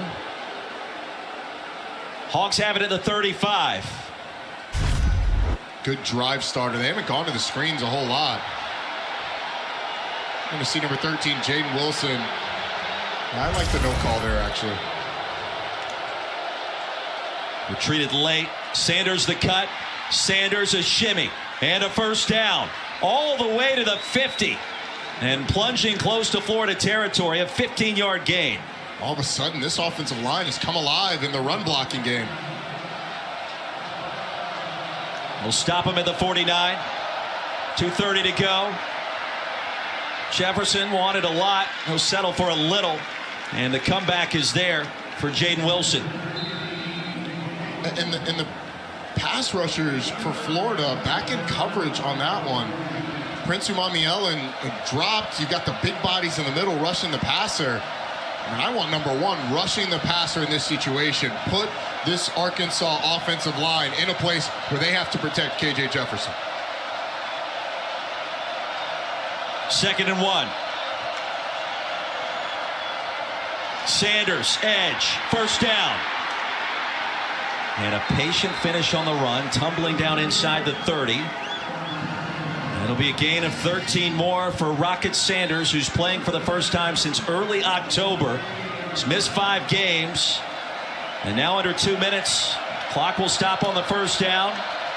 Hogs with plenty of time. Sanders again.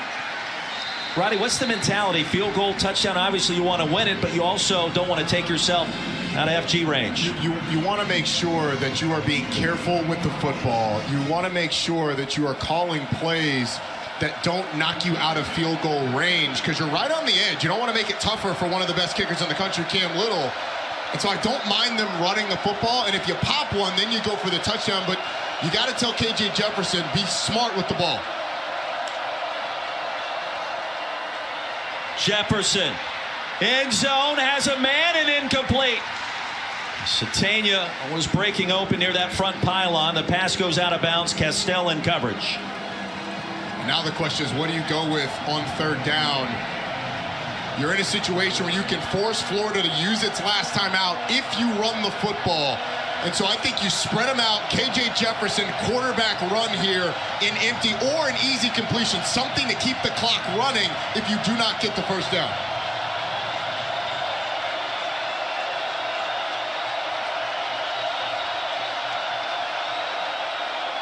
Hogs need 8. Penalty marker comes in. Jefferson was hit. And this could spell trouble for the Razorbacks. And a holding call coming.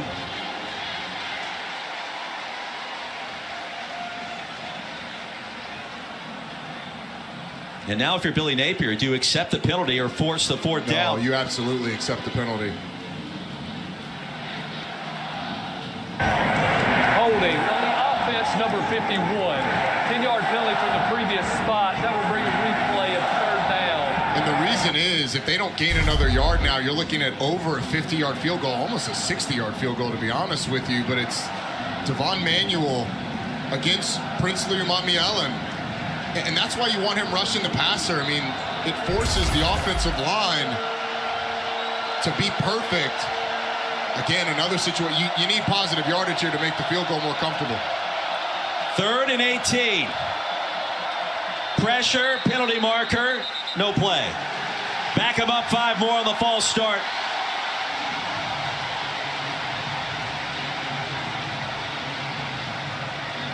Cam Little does have one of the stronger legs in the SEC. False start on the offense, number 5. It's a 5-yard penalty. It remains 3rd down.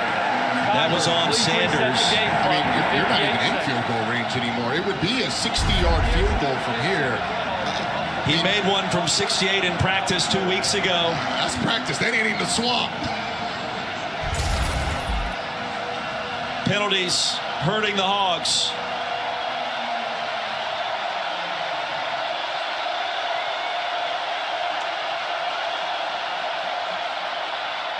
Across the middle.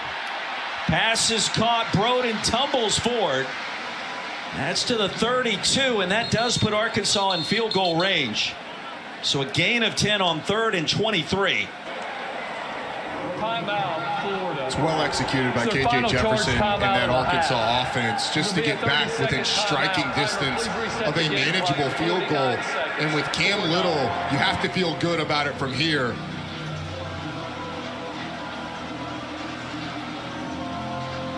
Mounts to be a 49-yard field goal attempt. Made one from 56 earlier this season. 3 for 4 today. The lone miss from 50, and that was pushed just wide right on the opposite end here at the Swamp, with the wind perhaps becoming a factor late in that kick. Looks like the wind has died down going that way. Looks like this one's going to be somewhere in the neighborhood of 49 yards. The crowd will tell the story. From the right hash, 49-yard field goal attempt to tie it.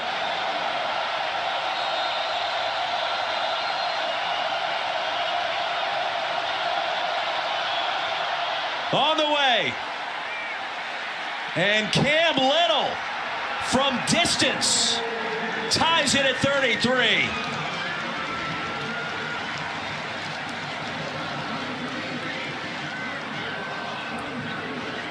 Tremendous drive by this Arkansas offense to get down. They almost cost themselves with the penalties. But Cam Little, one of the best in the country, a guy who represents the brand extremely well. Missed from 50 earlier, this one from 49. Seeks inside the right upright. Felt like that ball was still going up as it crossed the plane of the uprights, and Sam Pittman, KJ Jefferson celebrating that for the moment. And keep in mind, Florida now gets it back with an opportunity for the win. Not much time to work with, of 44 seconds. Not much time, no timeouts, although Trey Smack is also one of the best kickers in the Southeastern Conference. On the other side, has a long of 54 this year against Charlotte. Can you get down close enough if you're Graham Mertz? What a game.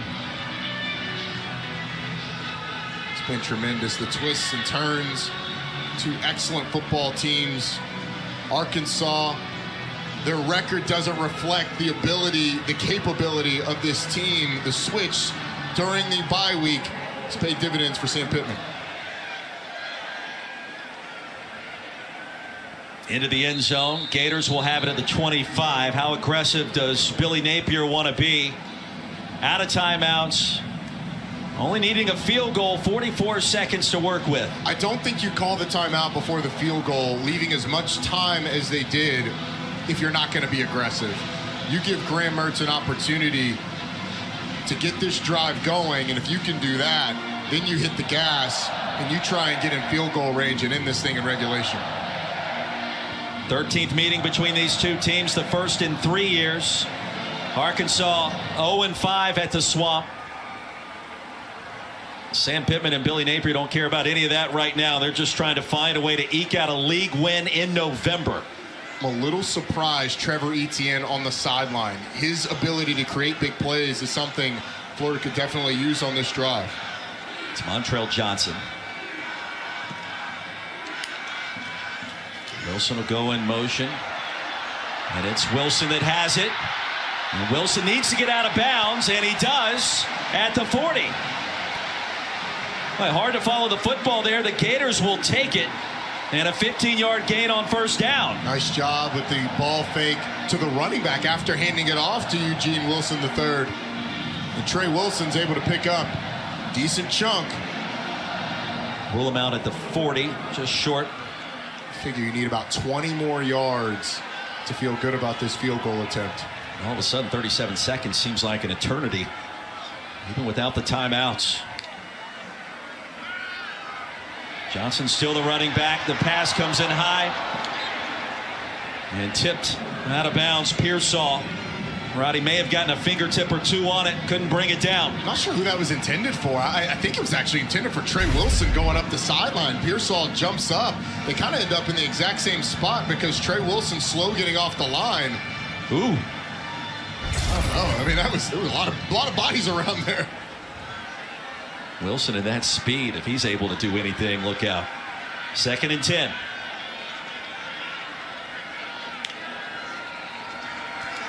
Mertz gets it across the middle. Boardingham has a first down, plows his way across the 45. You gotta hurry up and spike it now. The clock at 25 seconds. We'll pause to move the chains. And now running down. Mertz into the flats, out of bounds, Boardingham. Well, a short pickup near the 40, and just like that, Trey Smack has to be thinking about what could be a game-winning field goal attempt here in a few minutes. And now I think if you're Arkansas, Sam Pittman's going to take a timeout wisely. You give your defense This is their a bit of first a charge breather, timeout of the and you can regroup a little bit. They've been conservative so far, not wanting to give up the massive play, and they've given up chunks. And you had Boardingham wide open in the middle of the field on that conversion. So now I would expect the coverage to be a little bit tighter. You're going to have to make Florida earn it here. So probably right at the fringe of field goal range. They'd love to get, I don't know, 10 more yards to feel good about it. 2nd down and 7. Gators out of timeouts. Hogs still able to stop the clock. Not that they would want to. Florida coming off a tough loss against Georgia a week ago in Jacksonville. Hogs off the open date, changing offensive coordinators. And Trey Smack certainly has the leg strength. Has already been effective today for Billy Napier. If Florida drops back to pass, can Trajan Jeffcoat, Landon Jackson, both to the bottom of your screen or towards the bottom on the defensive line, can they make a play as it looks like man coverage? Johnson motions out. Boardingham has it. First down, Florida. Gators in field goal range. Brought down to the 21. 8 seconds remaining. The clock will stop after the first down, and Graham Mertz just wants to spike it.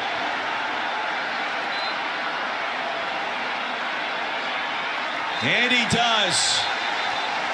And Arkansas is upset because Florida substituted on that play. They did not hold the ball long enough for Arkansas to get its substitution done. Arkansas tried to run a guy on late, but the officials got out of there really quick after wholesale substitutions. Typically, you see them hold it a little bit longer. That was a heady sub by Arkansas, but it ends up biting them. 2 flags on the field. I believe those are going to be for a legal substitution, but the officials did not hold the ball to give them an opportunity to match Florida's subs. 4 seconds remaining. Remember, in any kind of 10-second runoff situation, Gators out of timeouts. Illegal substitution on the offense.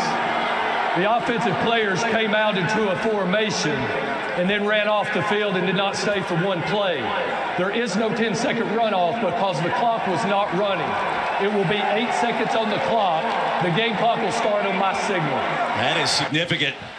It is significant. So the clock was stopped because of the first down. The only time you would get a 10-second runoff is when the penalty causes the clock to stop. If it's stopped for any other reason, then there's no 10-second runoff. That's huge for Florida, as they're going to have an opportunity to get this field goal off. Trey Smack on the field, 8 seconds remaining. A 44-yard field goal attempt, and a timeout will be called. And if you're Sam Pittman, Timeout, Arkansas. you're still pretty fired first up charge timeout because had the officials held the ball and allowed you to sub, you could have bled off that entire 8 seconds with your substitution. and giving them no time to snap the ball, spike it, and then run another play. Tied at 33. We'll take one more look at that sequence. So watch what happens. You have to watch the whole operation. Florida gets up to the line of scrimmage. Graham Mertz wants to spike it, and then you're going to see the substitution. The ball should be held for Arkansas to be able to match the substitution. It's not. The official gets out of there, waits a half beat. Arkansas tries to run it off. Had that been held so that Arkansas could have subbed, then you would have had a situation where Florida can't do anything. And you have to have at least 3 seconds on the clock to be able to snap and spike the ball with it running. Arkansas could have taken 5 seconds off the clock with that sub. Doesn't happen, and Florida's going to have a chance for a game-winning field goal. And it all comes down to this. Trey Smack perfect today on his field goal attempts. One from 47, the other from 34. This attempt just inside the left hash from 44 yards out.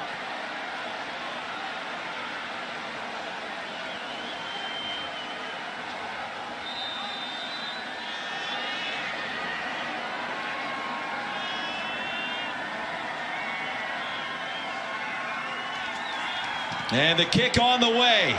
Smack. No good. He missed it wide right.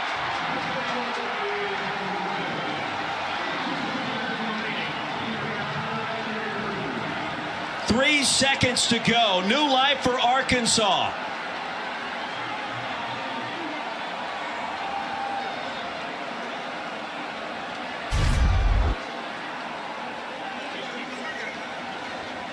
Trey Smack, who's been so reliable throughout the season, just pushes it from the left hash outside the left upright as we saw it, the right upright as it would have been facing him. And it looks like we're going to get free football here in Gainesville. Two teams trying to find their way in the SEC. Fourth quarter that saw so many twists and turns results in overtime. That is the end of the fourth quarter. Look at the overtime rules presented by Modelo. The coin toss decides who goes where first, offense, defense. Each team gets a shot, Roddy, from the opposing 25-yard line. And we start going for two in that second OT after a touchdown. Then after that, it's just a two-point conversion fest of sorts. And typically, you would like to play defense first so you know what you have to do, although there's a prevailing thought now amongst some head coaches that they would like to go on offense first to try and put pressure on the other team. I still think defense first is the way to go, but we've seen it a few times this year where teams have opted to go offense first. I'll go back to what Billy Napier told us last night. And looking at what Arkansas brings to the table, on the surface, a 2-6 record. Sam Pittman knows they're better than that. Billy looked us straight in the eyes as a crew and says there's no sympathy in the SEC, man, and we know we're going to have our hands full. Told his team that this week, and Sam Pittman more than happy to oblige, trying to stop a 6-game losing streak. Just like before the start of the game, okay? The visiting team will call the toss. The first overtime is going to be as much as straight up football as there is in overtime. There's no game clock. However, the 40-second and the 25-second play clock work as normal. You can only have one charged timeout per overtime period. Unused ones don't carry over, so you use it or lose it. They're only 30 seconds in length. There'll be no media timeouts, okay? So you don't have a long one if you call it, okay? The rest of it we can talk about as we go on. We're only going to have one coin toss. If we play more overtime periods, we'll just alternate choices. Guys, do y'all have any questions before we get started? Okay, Arkansas, you're the visiting team. You're going to call the toss. I'll toss the coin. SEC logo is heads. The pinwheel with the 14 teams is tails. I'll toss the coin and catch it. If I drop it, we'll do it again. Captain, what is your choice? Tails. The choice by Arkansas is tails. Here we go. It is tails. Arkansas, you have won the toss. Your choice is offense, defense, or into the field. The coach said you wanted to play defense, correct? Defense, going on defense. Which end are we going to play on? You want to play on this end right here? Put your backs over here, Arkansas, Florida.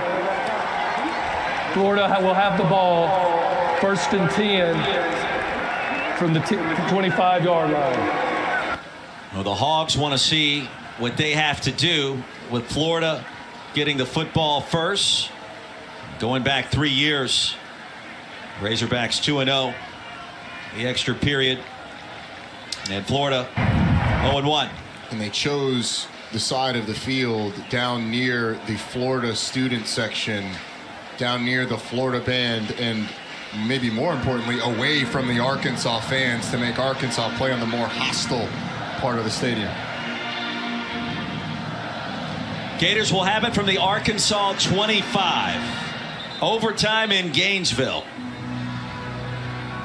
One more win by the Gators this season. They become bowl eligible. Hawks still have a chance to reach the postseason, but they got to win out. That doesn't happen without a victory here today.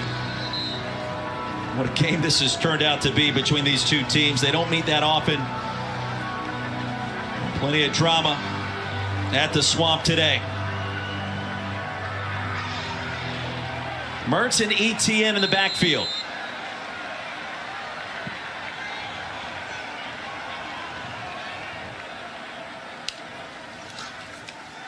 They'll fake the pop pass. Mertz play action, incomplete to Jackson. Trajan Jeffcoat applying the quarterback pressure. Haven't called his name a bunch today, Roddy. He would love to be an impact player here. Certainly would.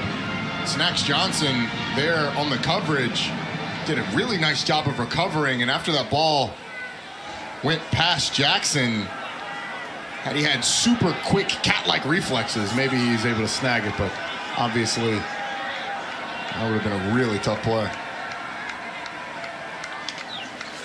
Aiden Hansen in motion. Run blocker here. ETN. Corral short of the 20. Snacks Johnson again, a 4-yard gain, and quickly it's 3rd down. I think Trevor Etienne got a little greedy there trying to bounce it outside. If he puts his foot in the ground and gets towards the end zone, I think he gets a couple more yards. So I'm not really. And now, what do you go with on a 3rd down here?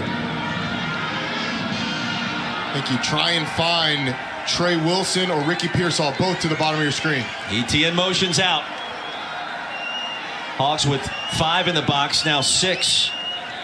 Landon Jackson thinking about a big play. Holds up for Mertz. The slant route incomplete, and it came out late. Boardingham unable to catch the football. Jaden Johnson in coverage. And Trey Smack back on the field, Roddy, to attempt a field goal. Yeah. And can he bounce back is the big question. Number 17 is wearing number 46. Mentally as a kicker, you got to have a short-term memory. But they've had issues with the snap. Remember the missed extra point, bobbled snap. They've had a missed field goal so far. Special teams have cost Florida today. 39-yard attempt near the right hash. Smack, the sophomore, just missed from 44 at the end of regulation. And on the way this time, and Smack connects. So the Gators back in front, 36-33. And we'll send you back to the studio and Kevin Connors. Yeah, and Roy, we want to let everyone know James Madison, Georgia State is underway right now over on ESPN News, a 7-7 game with enormous implications for Georgia State in the Sun Belt East. Unbeaten James Madison looking for more. 7-7 game on ESPN News. All right, so back at the Swamp, Roddy, a touchdown by the Hogs, and this game is over. A field goal, we go to a second overtime. So Arkansas knows exactly what it needs to do on this possession. You got one of the best kickers in the country. If you're Arkansas, I don't see why you don't take a shot here sometime early. Try and end this thing.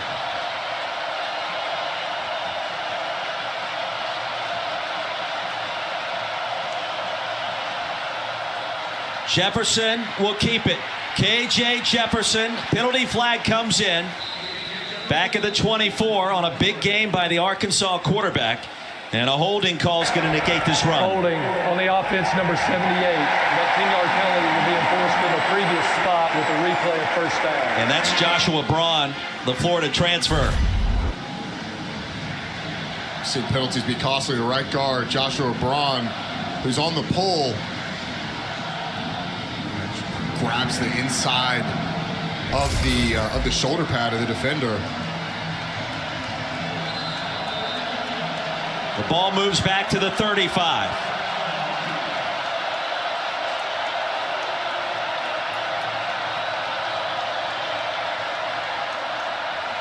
Jefferson again, straight ahead. KJ Jefferson lays the wood.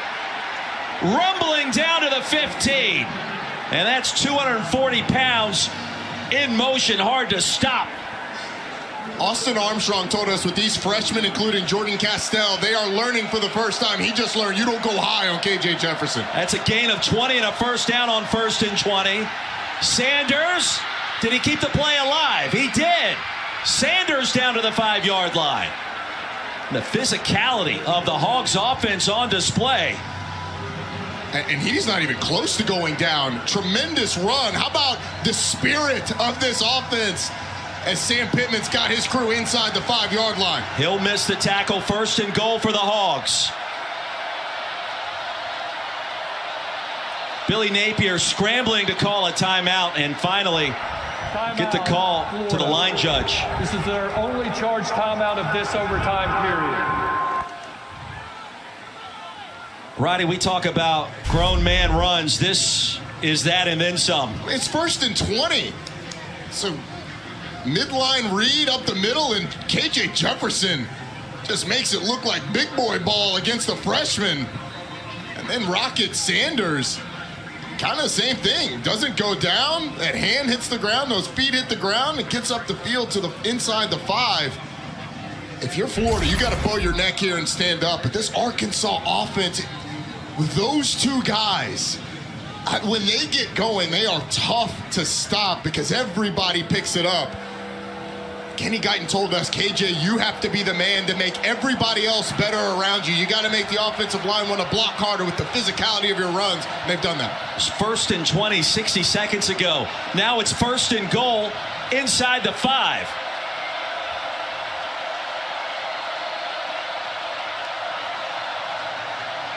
Jefferson, end zone for the win. Touchdown Hogs. Arkansas finds a way in the swamp. Tyrone Broden, the hero.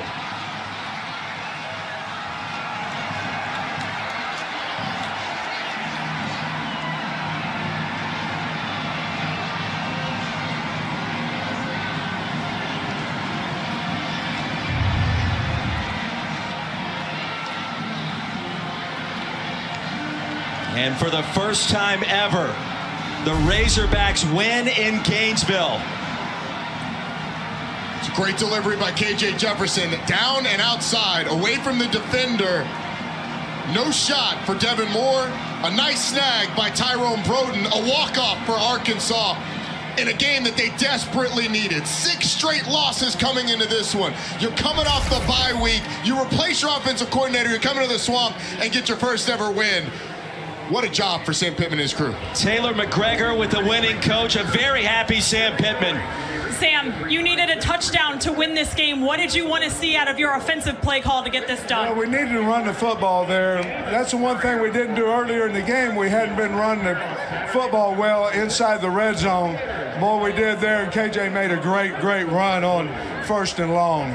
You guys have been so close all year. How did you get this one to finally put you over the top? Well, I think the kids played their butt off. Kenny Guyton called a great game. The defense played well, but we just kept fighting. I mean, it's the first time in school history that we've beaten Gainesville, the University of Florida in Florida. Big deal. That wasn't a 2-6 team. We were 0-0, and we're trying to make a run, but I'm so proud of our football team. I'm sure you'll have a cold beer, Coach. Congratulations. Right?